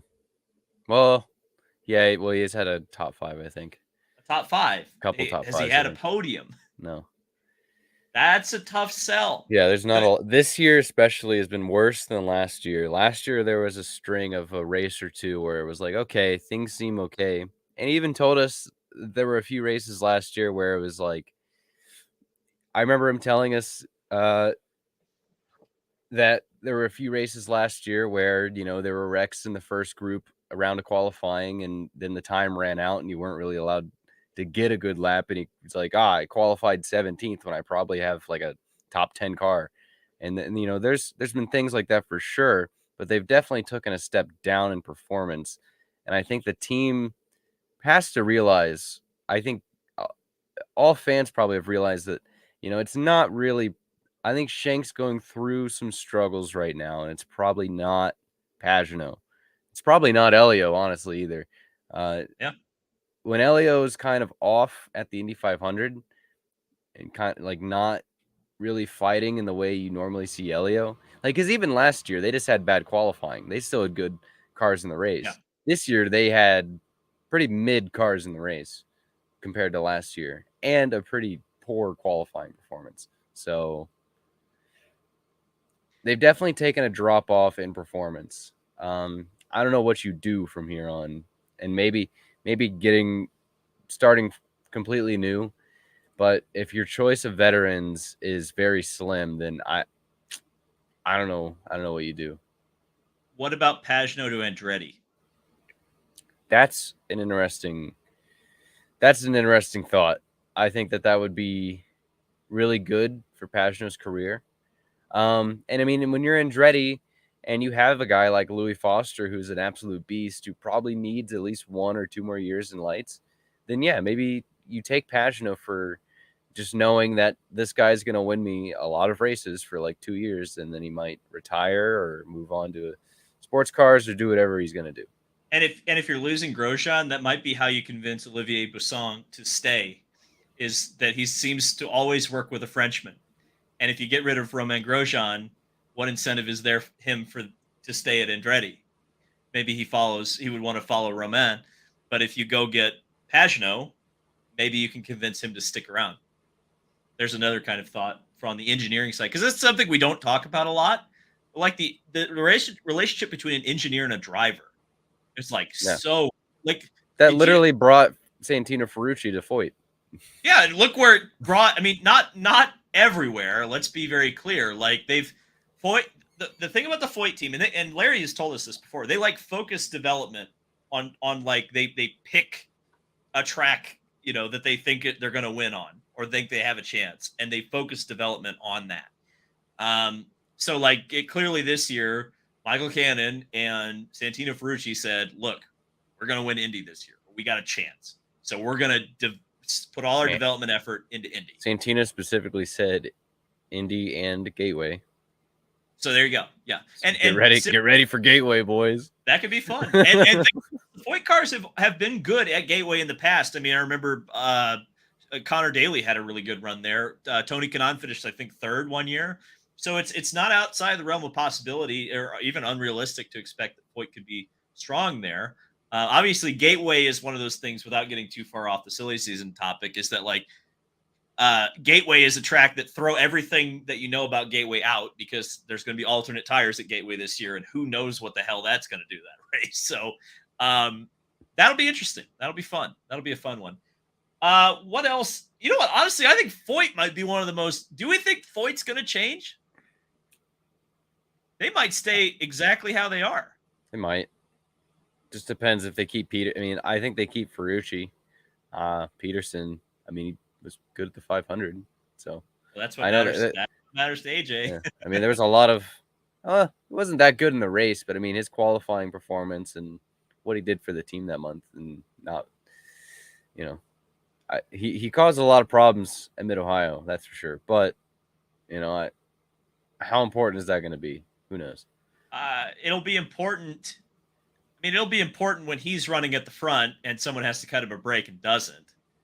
But like past that, I don't think that reflects.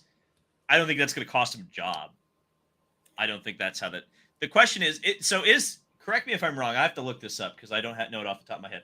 Nolan Stiegel is essentially doing an Alex Palou in kind of right now. Yeah, he kind of screwed up at Mid Ohio a little bit, but I mean, yeah. Well, I'm looking at the points right now. So he actually has a 20-point lead over Christian Rasmussen. We get to see lights at Iowa, don't we? Twice, yeah. I think they rode 2 races. Oh, that's a mistake. We get to see 4 races between IndyCar and lights. Oh, yeah, and honestly, last year the lights race where Matthew Brabham and who else was that? It might have been was Rasmussen in lights last year? Yeah, it was Rasmussen and Brabham. They got into each other on the last lap, and like they awarded the race win to the third place guy. I'm so ready for Cornchella, which I think was Hunter McElroy. Maybe I remember. Probably that is off the top of my head. But so let's say this. Nolan Stiegel not associated with a current IndyCar team. Christian Rasmussen not affiliated with a current IndyCar team. Well, Hunter McElroy is. What's up? Well, they're racing for HMD. HMD, but we don't know where HMD is not going to have. Now, there has been talk. Oh, boy, there's been talk about HMD starting their own team. As far as I know, that's not happening like this year, but like further down the line, maybe. Okay, so they raced for HMD, but like HMD would be Ganassi, right, next year, or maybe Rahal. Do you see those teams really expanding past what they're already probably going to commit? No. So where does the Indy Next champion go? Well, I don't know. That's what I was also about to just talk about is last year's Indy. Well, he was the Indy Lights champion in 2022. It was still Indy Lights. Yeah, that was Linus Lundqvist still doesn't have a ride. Do we think he gets a ride? Does Nolan Stiegel get a ride before Linus Lundqvist? I think Lundqvist will get an opportunity before the end of the year in IndyCar. There's been so much talk since last fall about Linus Lundqvist. Yeah. he still doesn't have a start. He tested for Rahal at Texas and by all accounts was extremely impressive. Extremely impressive. So the question is, at what point does Rahal pull the trigger and put him in a car? Would that be the return of the 44 car? Or would he be in, say, the 30 car? Well, they've set the precedent before that they'll just bring in a car, like when they brought in the 45 car to run Lundgaard and ask you and that would all be those other drivers. That would be the Indy GP, right? That's the race next, right? Is it next? Indy next? Is it the next Indy next? Is it? I can't remember the schedule. I'm on the IndyCar site right now. We go to Iowa, and then we go to the. Then it's we go to Nashville. Yeah. And then we go to the GP Part 2 Electric Boogaloo. Okay. And then we go to Gateway, and then we go to Portland. Gateway, Laguna. Portland, Monterey. Oh, I did that off the top of my head. You had to use a website. I did have to use the. So it's dick bugged. So if Rahal added an extra car, theoretically, it would make sense for the Indy GP. Yeah. Their Electric Boogaloo. Yeah. they've set the precedent in what year was that? 20? Is that 20? 21. 21, yeah. That was the who the hell is Christian Lundgaard race. And now we know who the hell Christian Lundgaard is. Yep. So I definitely think that Linus is going to get an opportunity before the end of the year. The question is he replacing someone or is he going to have an extra car to run? That will be the question. And I guess we'll find out. Is there anybody else that we need to talk about in silly season? Because pretty much there's a lot of people that are probably completely leaving out. Well, there's a lot more, but we have until things get crazy, we can leave it be. We have just about 13 days until it gets crazy by my 2 weeks, really. 2 weeks from tomorrow when it's all going to come out. And let's be honest, you and I are going to be pounding around the paddock at Iowa. Mm-hmm. You and I are going to hear things. We're going to see things. It's going to be all kicking. We're going to ask. The drivers are going to hate us at that bullpen. Sorry, drivers in advance. We're going to have to ask you things that you cannot answer. We're going to talk to people. We're gonna go to Midwestern grocery stores. I can't wait to go to Midwestern grocery stores. We're gonna like what else are we gonna do? We're gonna eat the corn.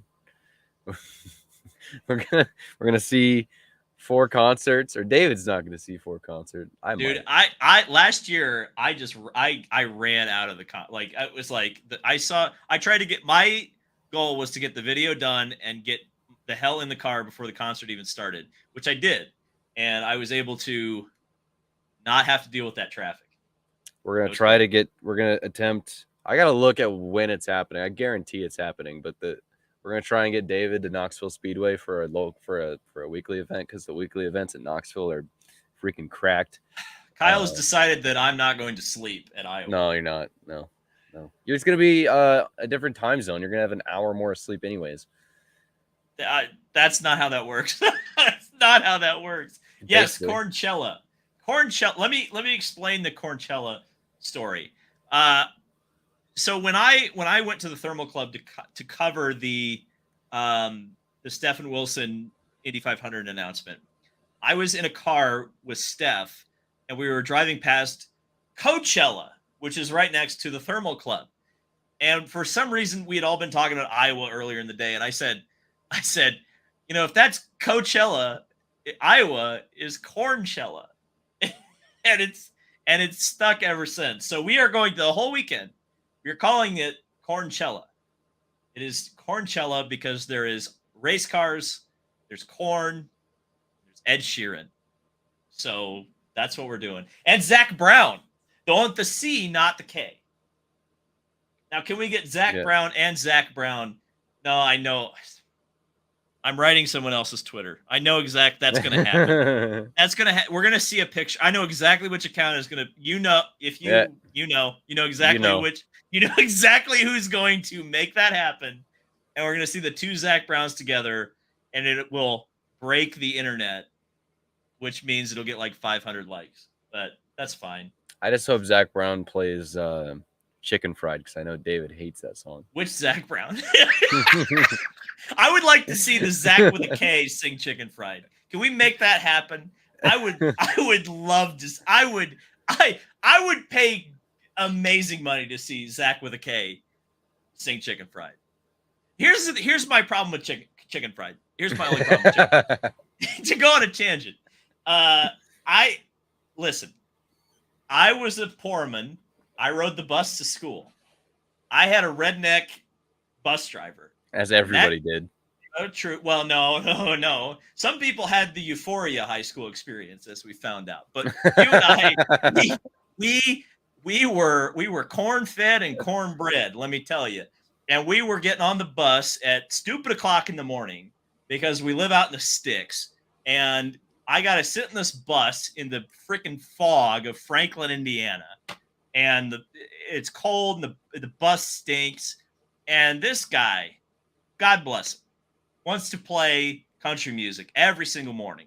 And that freaking Chicken Fried song was on every single morning. And I just can't. Cold beer on. I can't. I can't. I can't. Not that early not at 6 a.m. That's not. I can't do that. So that, unfortunately, Zach with a C. I'm sure you're a nice guy.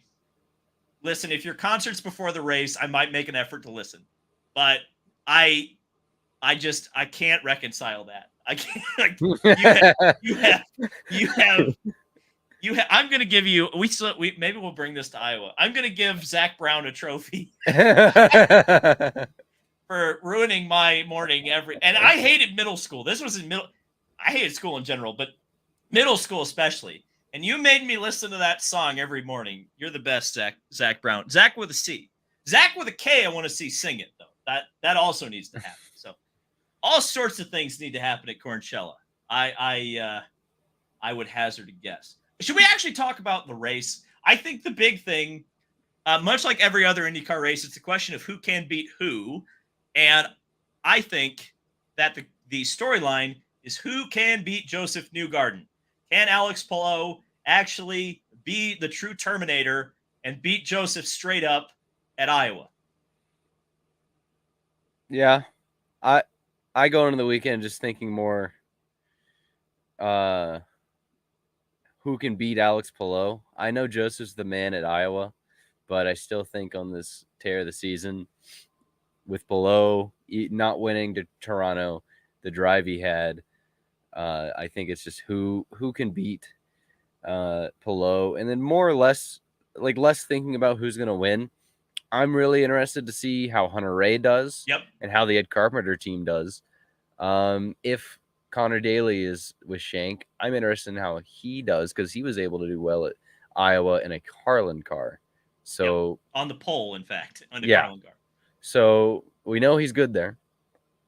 That's really just the main thing is my head. Besides the fact that I wish that one of the races was a night race. That sucks. Yeah, and you can't wait. I can't wait to stand on the backstretch at Iowa, because I shouldn't have said that, because now everyone's going to watch it back there. But I stand there watching the race, and I just love sitting there and cooking for 2 hours. Yeah, it's great. Now, however, I think the daytime makes the racing a little bit more interesting, because the tire wear is a huge factor in the day. All right, here's how the Iowa doubleheader needs to be, because 2020 was terrible, but we figured out, we learned in general. we learned a lot. We learned a lot that year. Yeah. You know what they did in 2020? Actually, I think it was 2 nights, but they ran a doubleheader night race at Iowa, and they ran one on Friday and they ran one on Saturday. Maybe one of them can be during the day. I don't care. But run like a 250 mile, it can be 150 miles on Friday. And then on Saturday, run a 300-mile Iowa race. Keep the doubleheader, one at night, one during the day. Ha! You figured it out. You know what? I really liked the Friday primetime Iowa though in 2020. I remember that. I was like, this is so cool. It's Friday night and I'm watching a IndyCar race. Yeah, I think the TV rating sunk that one though. I think it was terrible from what I remember. Because wasn't it also literally on NBC? Maybe. Yeah, they had Friday night primetime on NBC, and it was like... It was so cool. Honestly, what I would do for Iowa, and this is, of course, dependent on whether or not they would have enough slots on the schedule to fill it. If you're going to do, what is it? It's the equivalent of 500 miles, right, at Iowa? Just do it in one race. Yeah, do one race. A 500-miler at Iowa? 500-miler. Do it, start it in the evening and run into the night. So you have a day race and a night race, 500 miles. And maybe the drivers physically couldn't handle that, so maybe make it like a 400-miler. I don't know. But if for some reason you needed to make space on the schedule, and let's be fair, there's at least one Indy GP race that you could cut, maybe 2 to make room before I would cut an Iowa race out of the schedule. But if you ever needed to, I think like an endurance race would be really freaking unique. Yeah. Really unique. Would that ever happen? I don't know. The one thing that I noticed, speaking of day races... it's less than 500 because it's a 7/8 mile oval. Oh. So it would be about 400 miles. I would be okay with that. Yeah, but I think so. Uh, Talking about the day races on the schedule, the one thing that my buddy Drayton brought up to me, shout out Drayton, was the start times the whole season. I just realized this week there's not a single freaking night race on the schedule all year. And there Now hasn't been for years. I know you're not a huge night race guy, but I love night racing. I think IndyCars at night look freaking awesome. If It has its place. you should at Like least do one or two a year. Gateway should be a night race. Gateway should absolutely be a night race. Yeah. Iowa should be a night race. I'm still a believer Texas should be a night race, but you know. The problem with running at night at Texas is like they've added so much downforce to the cars now that it would be a pack race.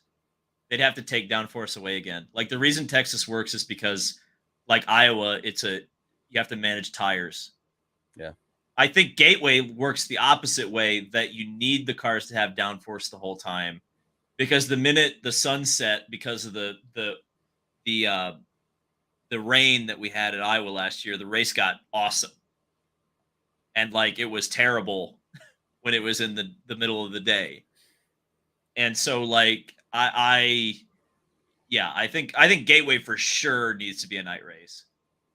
One of the Iowa races could be a night race, but the problem you run into is if you do a double header and you have one race in the day and one at night, unless you make the second one the night race and the first one the day race, you're not going to give the teams enough time to recover.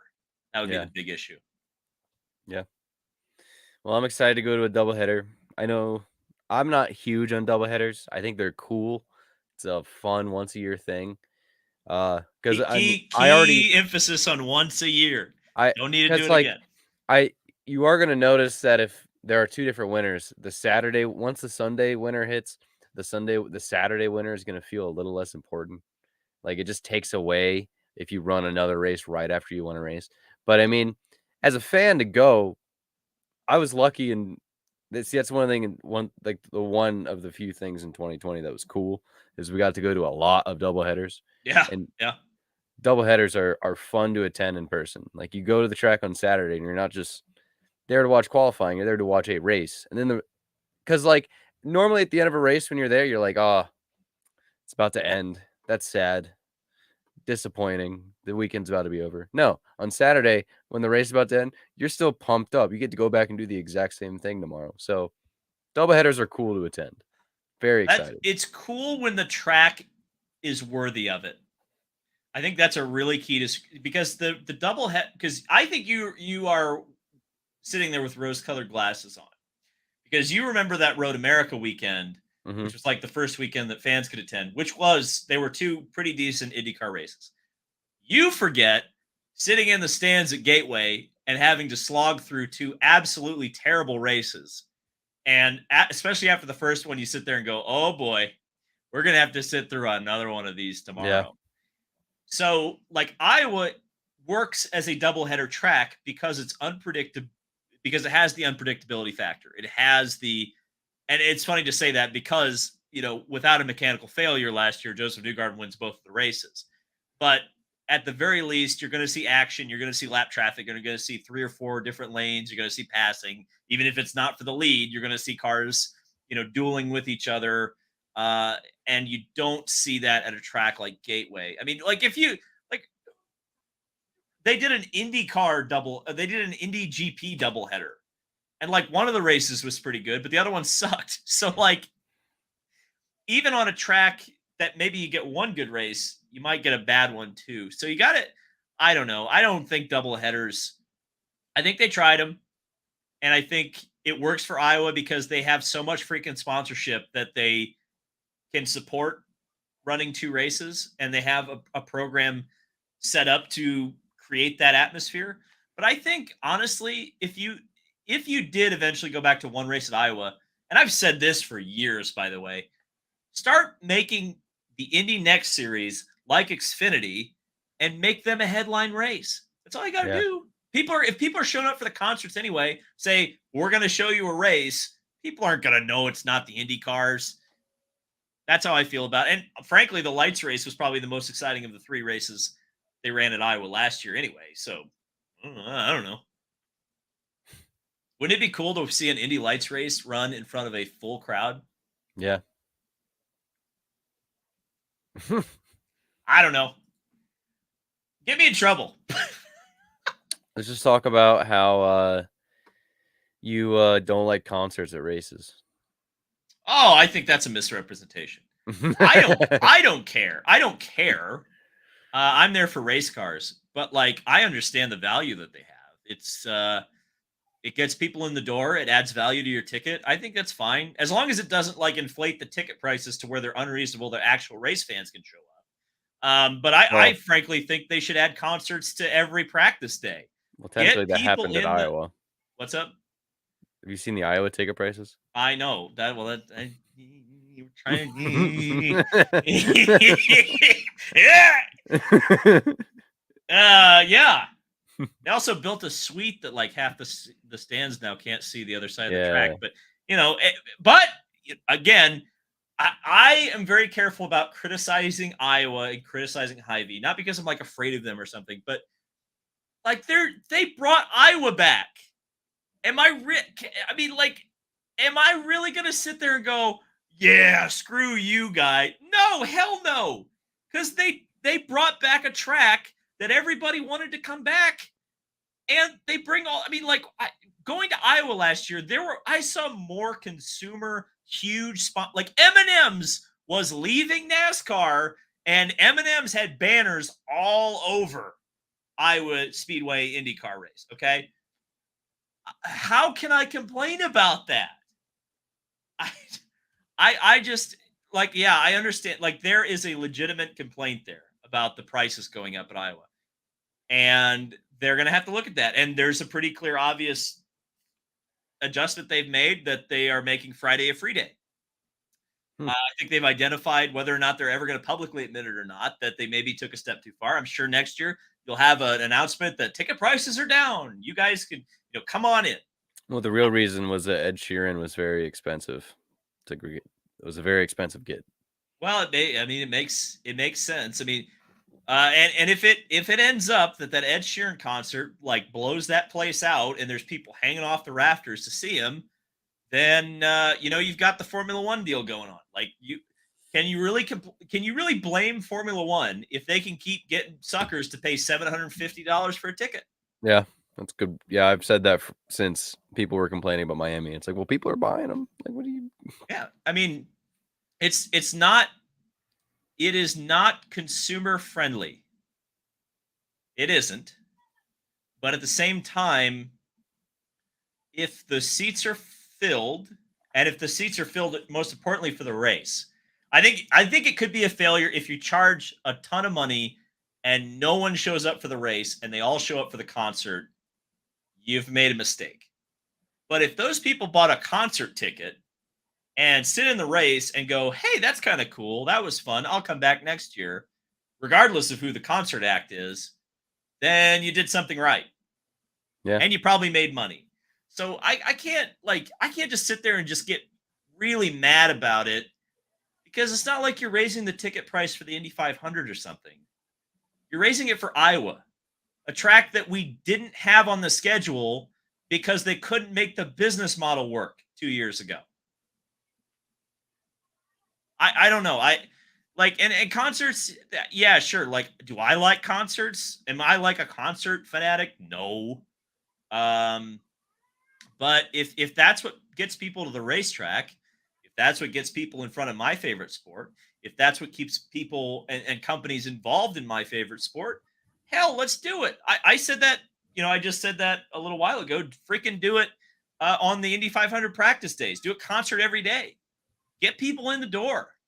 That's what I say. And hopefully they'll go over there and check the race out. Or you'll build up some sort of a dependency on going to the race. Once you get tired of partying at the mosh pit of the concert, you go, I still like going. Why don't we just go sit in the grandstands and watch the race? That's what happens with Indy 500 fans. They start in the snake pit and they move up to grandstand seats. I don't know. I don't think it's a bad thing that concerts at a racetrack. I think when the concert becomes like the focal point or you make celebrities, or you put celebrities in the pace car, you put celebrities in the flag stand. Like that stuff I don't like. But just gonna do a concert, that's fine. Fine. All right, that's the answer I expected. I just felt like this week that was a good. That's a good, especially with all the concerts. That was a good one. I mean, it wasn't as spicy. I think you were really hoping for me to just go, "Oh yeah, it sucks." I don't think it sucks. It's fine. No, I I don't pay didn't any think it was going to attention be to it. spicy. I've talked to you enough Oh, off the air that I knew what your answer is going to be, but I was like, it's a spicy take that people probably think about David.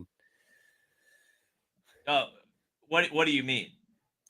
You think No, people Dave. would just think I would just be like, I think F people the think concerts," or that you hate the concerts because you only care about the race, which is kind of I don't true, hate the true, but not true, and that you hate celebrities at the races, which you did No, just say that you do. I hate celebrities being involved in positions that they should not be involved in. I think there's a very like, oh boy, oh no, don't no, this will get me in trouble. You can't get me on this subject because I look, Look, I'll just say it. celebrities. I actually do hate celebrities. I Not hate at races, but I just hate them in general. celebrities are an interesting. So here's the deal. I I I liked that Adam Driver was at the Indy 500. Yeah. He's a big name. I like that he was involved. I like the angle on Memorial Day weekend that he's a veteran. Makes a lot of sense. Homie should not have been in the flag stand. I will stick by that. Like Aaron Likens is the starter of the Indianapolis 500. And you shouldn't put elements in something that can actually affect the race. You shouldn't leave that up to people who are not professionals in that field. Yeah, I get it. Adam Driver's a big star. He should just be able to watch the race, be seen, put him in the celebrity petting zoo, take pictures of him. Shouldn't be waving the green flag. Uh, Ditto for celebrities in the pace car. Now, a lot of times they'll put an athlete in there, which is fine because I think athletes are definitely more capable as race car drivers more often than not than celebrities. And without going too far down the Formula One rabbit hole, because this will end up causing, I just don't even want to deal with Twitter. I just don't want to deal with it. But like, if there is a rule on the Formula One grid that you're there, you have to talk to Martin Brundle. You should talk to Martin Brundle. Or don't be on the grid, and then you don't have to talk to Martin Brundle. But you can still be in the Formula One. I don't care if you're at the Formula One race and you're a celebrity. But or an IndyCar race or whatever, fine. Like I've even interviewed celebrities on this channel. We interviewed Rey Mysterio when he was at Texas because I was like, that's kind of cool. But like Rey Mysterio also was just in the two-seater, right? He wasn't like participating in the race. I think that's my point of contention with celebrities. I'm cool with them being seen. I'm cool with them being there. All I ask is don't be a dick. Don't overshadow the real stars who are the race car drivers. 33 men and women who are strapping their asses in 230 mile per hour, rockets and doing things that other human beings are literally incapable of. The celebrities should be there to lift up the people who are actually doing the work at the racetrack, which are the drivers, teams, crews, those people. They shouldn't be participating. That's my big. And if they are participating in a way, they have to be willing to play in the environment. And that means if Martin Brundle comes up to you and wants to talk to you, give a quick canned answer and then get the hell out of there. But you should talk because you're not there. You're not on the grid because you are because you're just a fan. You're on the grid because you have been deemed important enough to promote this event. Therefore, promote the event. But don't put the freaking Amazon guy in the flag stand either. That was stupid. Don't do that. I hate that. Don't put Spider-Man in there. And I get it. Everybody likes Spider-Man. Tom Holland, he's a nice kid. He clearly is. We stand Tom Holland. He's more than welcome to go to races. Don't let him wave the flag. Don't let him wave the flag. Or that one lady who waved the flag like a lap early. Like, that's your perfect example to not let celebrities do this stuff. Because she literally, by the rules, ended the race a lap early. And had someone passed, I think it was Sebastian Vettel who won that race, it wouldn't have counted because the dumbass celebrity waved the flag one lap too early. You can't, you can't do that. You can't do that. Are you? Oh, the Apple CEO. Sorry, I got my corporations mixed up. You got it. You got it all out of your system. What else am I mad about? We're running long here. Are we? No, it's only an hour. It's an hour 40. We're good. We're good. I'm gonna get a little whistle. I'm gonna get a whistle for you next time. And it's gonna sound like I hate celebrities. I don't hate celebrities. I'm happy that they're willing to come there. Just watch the race. Watch the race, and then don't be a dickhead when Martin Brundle comes up and interviews you. That's all I ask. That's all I ask. Okay. Super chats. Oh boy, we got a lot of them today. So I hope you guys have enjoyed the content. I certainly, I hope I didn't scare too many people off with that rant. Formula Pun Racer is the first one who sent a super chat. He says, "What a race!" And happy belated birthday, David. Thank you. I did turn 30. That is a thing.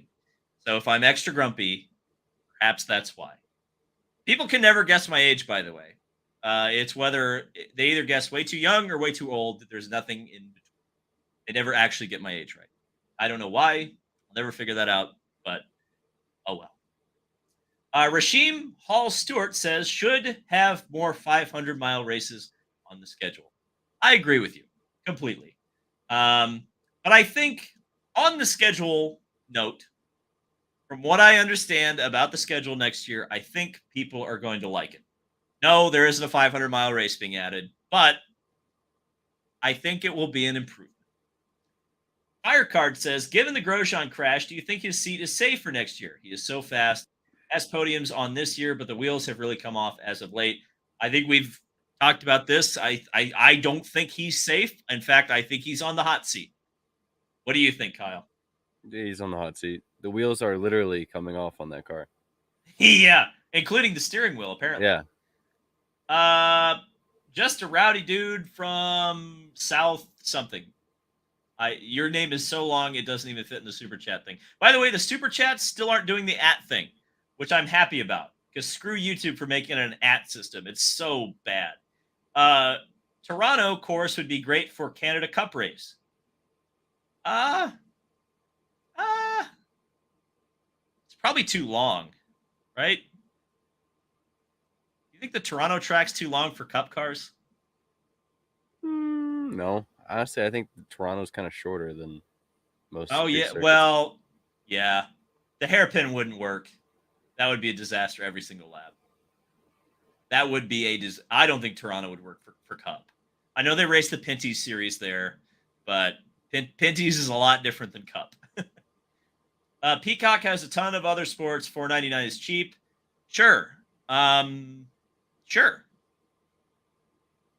I don't think that's also from Just a Rowdy Dude from Sao. I can't say the rest of his name because it literally gets cut off in the super chat thing. But yeah, I mean, sure, $4.99 is cheap for Peacock. But I don't think, by the same token, I think you need to be careful about how you market the $4.99. Like, I think that's a nicer way of marketing it than just saying, pay the $4.99, shut up. Like, I think there's a big difference between those two things. Tara says, can I get an F in the chat for Showbuzz Daily? If you don't know what Showbuzz Daily is, it was the one of the ways people used to be able to see what the TV ratings were. Not anymore. Brian's, God, let me see if I can say this right. I always screw your name up. I'm so sorry, Brian. Staniski, I think I got that right. Says frivolous purchase for $5.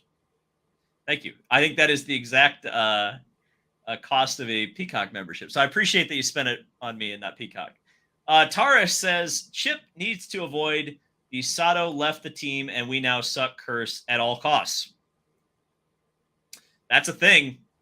I don't think I've ever actually talked about, maybe I have talked about that on the channel before, but there is definitely a pattern of Takuma Sato going to a team, the team improving, and then when Sato leaves, the team falls off.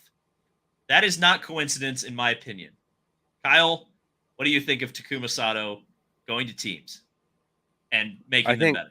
I think recently, like I don't think Coin improved when he went last year. They did get worse this year, so it's a good point. But I mean, they didn't really improve. If anything, they got worse last year too, from what they had with Grosjean. Yes. I mean, Malukas was in the hunt about as much as Grosjean was last year. I don't think no.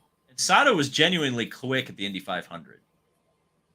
Yeah, that's true. So was Malukas, by the way. That's true. I guess. I I don't know. And Sato, like consistently, if you looked at, especially early in the season, I don't remember how it worked later on in the season, but I know pre-Indy, Sato wouldn't qualify very well, but he almost always finished in the top 10. Yeah, the rest of the season, I don't think it went that way. Well, there you go. Okay, so he had a Grosjean season. Okay, Cooking in the Dark sent a 9.99 super chat. Didn't say anything. I appreciate that.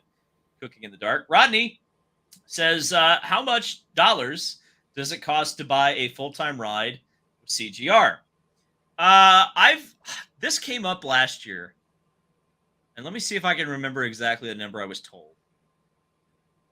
I think it's between $6 and $8 million a year to buy a ride at Chip Ganassi. I think. I think that was the number that was thrown at me last year, if I can remember. But I think he did eventually start taking, because remember, there was the big question mark of Jimmy Johnson's seat, whether Jimmy would, when Jimmy wasn't staying there anymore full time. The question was who is going to fill that seat and who can pay for it. And I think they eventually knocked down the price, because I know Sato obviously was in the mix and got the seat. There was talk about Formula One drivers, including Nicholas Latifi, coming in and taking that seat. They went after guys with money and eventually ended up with Marcus Armstrong and Takuma Sato splitting it. So I think it was around $8 million, if I remember correctly. Go back and watch those videos. I'm sure you'll hear the number. Two questions from Taurus. Wait. Firecard asked about some schedule surprises for 2024. Yes. That's all I can say. I will get into more detail about that later. I just want to confirm. I want to get more than one source on one thing in particular that's very interesting, I would say. Not like earth-shattering. I want to be very clear. We're not talking like Michigan here, right? There's a chance of something really cool towards the end of the season happening. That's all I'll say. Two questions. One, is Foyt moving up or are other teams falling back? Two, can Junco solidly be called a midfield team at this point? I don't think Foyt's necessarily moving up, but I also don't think other teams are falling back. I think Foyt's right about where they've always been. Foyt's always been a team that shows up really strongly for 2 or 3 races a year, and the rest of the time they're at the back. And Juncos definitely is improving this year. So yeah, I would say, probably midfield. I don't know. What's your evaluation of Juncos right now, Kyle? Canapino was like hunting for a top 10 for a little bit in Toronto. I mean, they don't have the like pace right now, but I mean they're pretty consistent throughout the race. Like they need a little bit more speed. Probably around, I would say their pace is probably around 13th to the 15th is where their cars usually end up running. Mid-pack. For Canapino, like I think he had like another 13th place run or something like that. And that was pretty impressive, honestly. Yeah. For a guy who's never driven an open wheel car before. He's pretty good on the street courses for some reason. That's like street courses has been like his like 12th place. Well, in South America, a lot of it is street course racing, and a lot of it is tracks that are worn out and bumpy. Mm-hmm. So that tracks for me. That makes a lot of sense, actually. I thought the most impressive thing that Agustin Canapino did this year was Indy 500. Yeah, and had he not gotten taken out of that race, he would have probably gotten a top 10. Because didn't Callum get a top 10 in that race? I think maybe. Callum was there. I mean, obviously it was on strategy, but he led that race. Yeah. Callum did. So yeah, Ghost is definitely a mid-pack team for sure, and they will improve if they can keep Callum and they can keep Augustine. They can keep developing those two. And frankly, Kyle, here's your example. By the way, what Shank might be trying to build if they do go with two young drivers. Maybe they punt on a year and just say, "Look, we're going to develop Tom and Nick, and then hopefully they work out in like 25." They try to do like a Juncos thing. Maybe. If Alex Palou, comes from Huskar Racing. If Alex Palou looks like he's going to F1, IndyCar should step in and convince him to stay somehow. He's the closest thing they have to a mid-90s Jeff Gordon or what the NFL has with Pat Mahomes. Okay. Well, there's a couple of points to be made there. What is IndyCar going to do? What can IndyCar? How can IndyCar step in and convince Alex Palou to stay? What do they have to offer him? I mean, sure, but what does IndyCar offer that F1 doesn't? The Indy 500, you can win that race in your 40s, if we're being brutally honest. So that's a tough one. And then I would say mid-90s Jeff Gordon and Patrick Mahomes. I don't know. There's no marketing behind Alex Palou. Like Patrick Mahomes and Jeff Gordon, we're talking about like generational marketing machines. Yeah. There. And that's just not like, okay, let's take Alex Palou in the time machine 20 years ago and put him in a bunch of Target commercials. Maybe. But that's not the reality that we live in right now. So, I think he could be that. And, despite what a lot of people say, I think he does have a personality. But, at the end of the day, if you don't have a big consumer-based sponsor wanting to put you out in front of people, you're not getting put out in front of people. And it's just as simple as that. Irvin says, for IndyCar fans going to PIR, first, it's amazing track. Turn 1 and Turn 2 view from the grandstand is nice. Finally, from downtown Portland via light rail is so convenient when I came to Formula E. Go, says Irvin. There's your public transport you like so much, Kyle. I'm thinking about going to Portland. Because, well, we're gonna see. Actually, that is the last round, but we might be going because Simon Sykes. We gotta go see that championship. Oh, I should announce that right now. We're gonna have a guest on the. We have only had one guest in the podcast before. We have a guest next week, and it is indeed USF 2000 championship leader at the moment, Simon Sykes. So he gets the honor of being the first driver on the podcast. Yep. So all the pressure's on, Simon. Pressure's on. That Portland's gonna feel like a breeze after the pressure of being on this podcast. Exactly. Brennan says around a Hy-Vee amount of cents for 450. I don't know what you meant by that, but I appreciate the super chat. Alan Smith. We love hanging out with Alan. He's a friend of ours who lives in New Zealand. Haven't seen him for a couple of years for obvious reasons. Hopefully we'll see Alan back in the States soon, though. I missed you, buddy. Says, hey, guys. Elephant in the house. Silly season. Can Dixon get a new strategist, please? If Palou goes, Dixon could have his strategist. Yeah, I mean, that's the thing about the 10 team right now is that they are clicking on all cylinders. It's not just Alex Palou. It's the strategy. It's the car preparation. It's setup. It's all of it. Scott Dixon is second in the championship right now, Kyle. I mean, what? And I saw another comment before the stream started that Dixon it has been a year since Scott Dixon has won an IndyCar race. Is Scott Dixon having a bad year? Can we even remotely say that? He's having a Scott Dixon-esque bad year. It's like a bad year, but like, we're third in the championship, not leading or second, man. He hasn't crashed into a sand barrier yet. Yeah. His real bad season was when he hit the sand barrier at Homestead. So until Scott Dixon does that, it's not going to be worse than 04. Alex says, thoughts on the Brody Kostecki NASCAR Indy news. I mentioned it once, and those of you who are listening later on the podcast, we'll actually hear that segment of the podcast. Those of you who are listening on YouTube, that I guess that got cut off. So I think it's exciting. I think Shane Van Gisbergen showed that the supercar guys are extremely adept at the NASCAR next gen car. Obviously, the Indy road course is a lot different than the streets of Chicago. It's much more of a Formula One track than Chicago. But I think Kostecki is a very capable driver. I believe he finished second at Bathurst this year, so he is probably, at least at this point, supercars probably second. He's kind of like the Scott Dixon in the championship right now to Van Gisbergen's Alex Palou. So sure, why not? I think he's gonna. I'm excited to see him, and I'm excited to stick a mic in his face, hopefully during a NASCAR bullpen. Taurus says, have to figure if Kyle gets you in trouble with the series or the fans.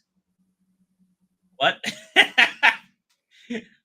Have to figure if Kyle gets you in trouble with the series. Oh, you're asking what the Kyle gets David in trouble title means? It means both. It means yes. It means yes. Napa Racing Fan says, perfect balance to IndyCar schedule. How many street races, road courses, and ovals? What tracks should they return to, not counting Cleveland Airport? Well, obviously, I mean, like I say, answer this all the time. Milwaukee, which there's a good chance that will happen. Thank God. I can't wait. Michigan.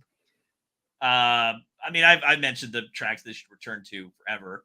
I would say the perfect balance of an IndyCar schedule, if you put me in charge, it would be a 20-race schedule with 5 super speedways, 5 short ovals, 5 street courses, and 5 road courses. Kyle, what would your perfect balance be? I mean, like you just said, that's perfectly balanced, pretty much. So, I mean, but I would at least have 2 more 500-mile races. I'd go to Pocono and I'd go to Michigan. Yeah. Since we can't have Montana anymore. Well, yeah, you have Pocono, Michigan, Indy. Then you do Homestead and Homestead. Yeah, Homestead. There you go. There's your 5 super speedways. 5 short ovals might actually be hard to do now. I'd have to think about that because you'd have Milwaukee. You'd have to go to Iowa, Richmond and Phoenix. Gateway, Richmond, Phoenix. Yeah, you do that. I would be fine with that. I'd be fine. Phoenix would probably suck, but it would be part of the like the idea of the championship should be for Indy cars. I mean, this is IndyCar really separates itself. Like the road and street courses are awesome and they should stay, but like the differentiating factor with IndyCar is the ovals. And there should be a heavy emphasis on ovals in the championship. I'm not saying make it the IRL, but I am saying that the balance isn't right now. There's too many road courses in a row without any oval. Like we are literally going to the next oval after the Indy 500, and we are at the end of July. Yeah. That's tough. That's tough for me to get behind. Napa Race Fan says, thoughts on the current state of NHRA? 3 drag strips, Atlanta, Houston, and Bandamere, closed in 4 years, losing Camping World in 2024. Drag racing is always an interesting beast because drag racing has a lot of crossover fans with traditional racing, but drag racing I almost put in a category of it's like motorcycle racing, where it's got such a specific fan base that I don't think it's necessarily in trouble. Yes, sure, you're losing tracks, you're losing sponsors, but I went to the U.S. Nationals last year and they had an oversubscribed field in both of the fuel categories. And that you still have some fairly big sponsors involved. It's not anything like it used to be, but what racing series isn't? So I'm not going to sit here and say, oh, the NHRA is dying by any stretch of the imagination, but just everybody is struggling for a smaller and smaller piece of the pie right now. That's just the reality of the situation. What drag racing really needs is like the next John Force. And I don't think it has it yet. I'm not saying it's not going to happen, but I think what's weird is like the current John Force is still racing. Like NHRA is like, you think about it, John Force is like the equivalent of Rick Mears still racing in IndyCar, which is crazy. It's amazing that he can do that. I don't know, Kyle. I mean, you pay attention to NHRA. Like, what's No, I don't. you don't? I thought you No, did. Okay, no. never.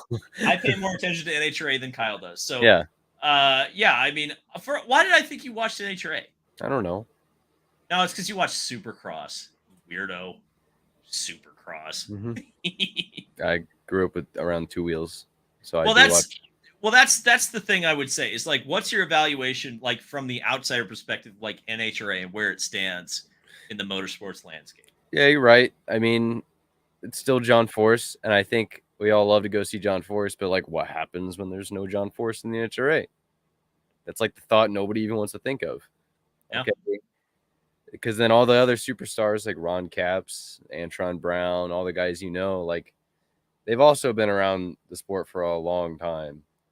Well, where's the new up and coming stars? Tell me about them. I mean, tell me about Alex Laughlin. Tell me about those guys. Tell me their stories more. Justin Ashley is kind of one of the dominant guys on the top fuel scene. I bet you didn't even know his name. Yeah, exactly. So there you go. I mean, there's still a couple of Force daughters race, or at least one. One, Ashley, Brittany. Brittany Force. Sorry, Brittany Force is still racing, and racing very well. I mean, I saw her set a national record at the U.S. Nationals last year.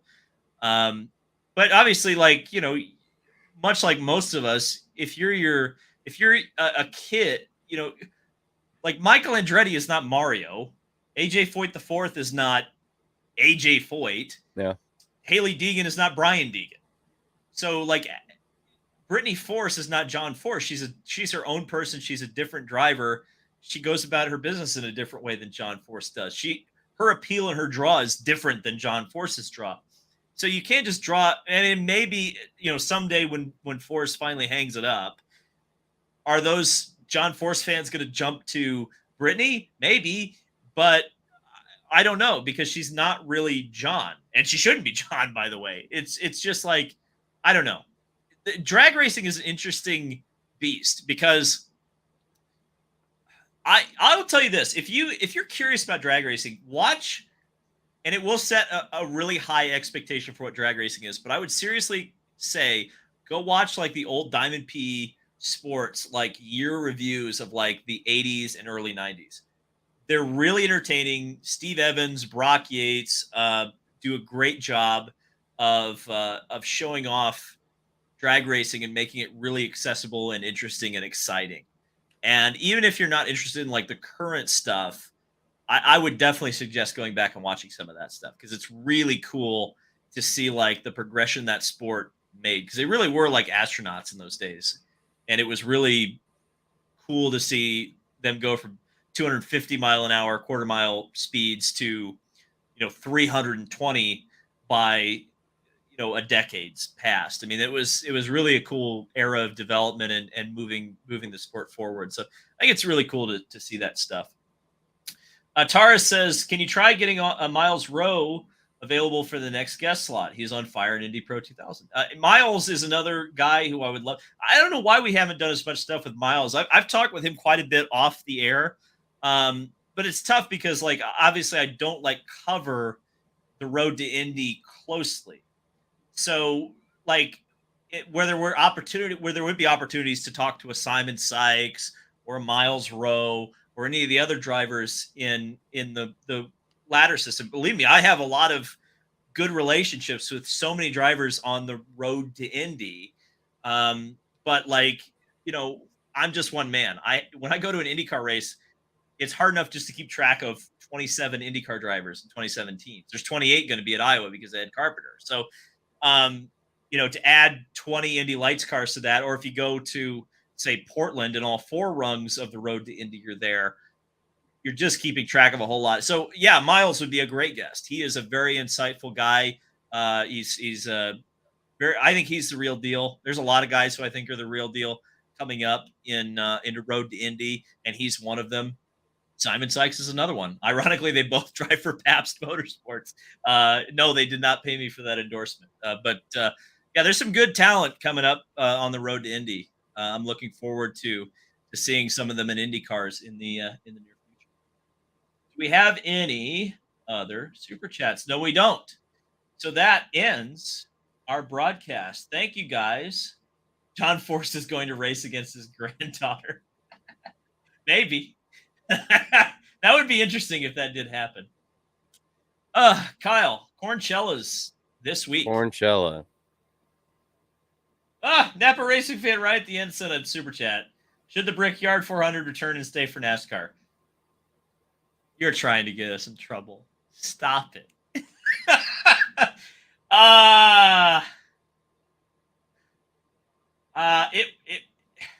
It'll look, man. Wait a couple weeks. Wait a couple weeks. You got good news coming. Corncella. We'll talk about the Brickyard when the time comes. Because I have a lot of thoughts. I have a lot of thoughts about the Brickyard. In fact, I may be Amazoning a professor uniform and a whiteboard just to get my thoughts out about the Brickyard. Because the Brickyard, you can't just run a NASCAR race. That ain't good enough. But anyway, Corncella, baby. Let's do it. I'm excited. IndyCar's on an oval. IndyCar's on an oval. 2 races on an oval. On Iowa Speedway. I love Iowa Speedway. That track is mini Texas, but Texas of like 2007. I can't wait. It's going to be great. So thank you guys so much for listening to the David Land Podcast. If you did enjoy, leave a rating or a like on this video. And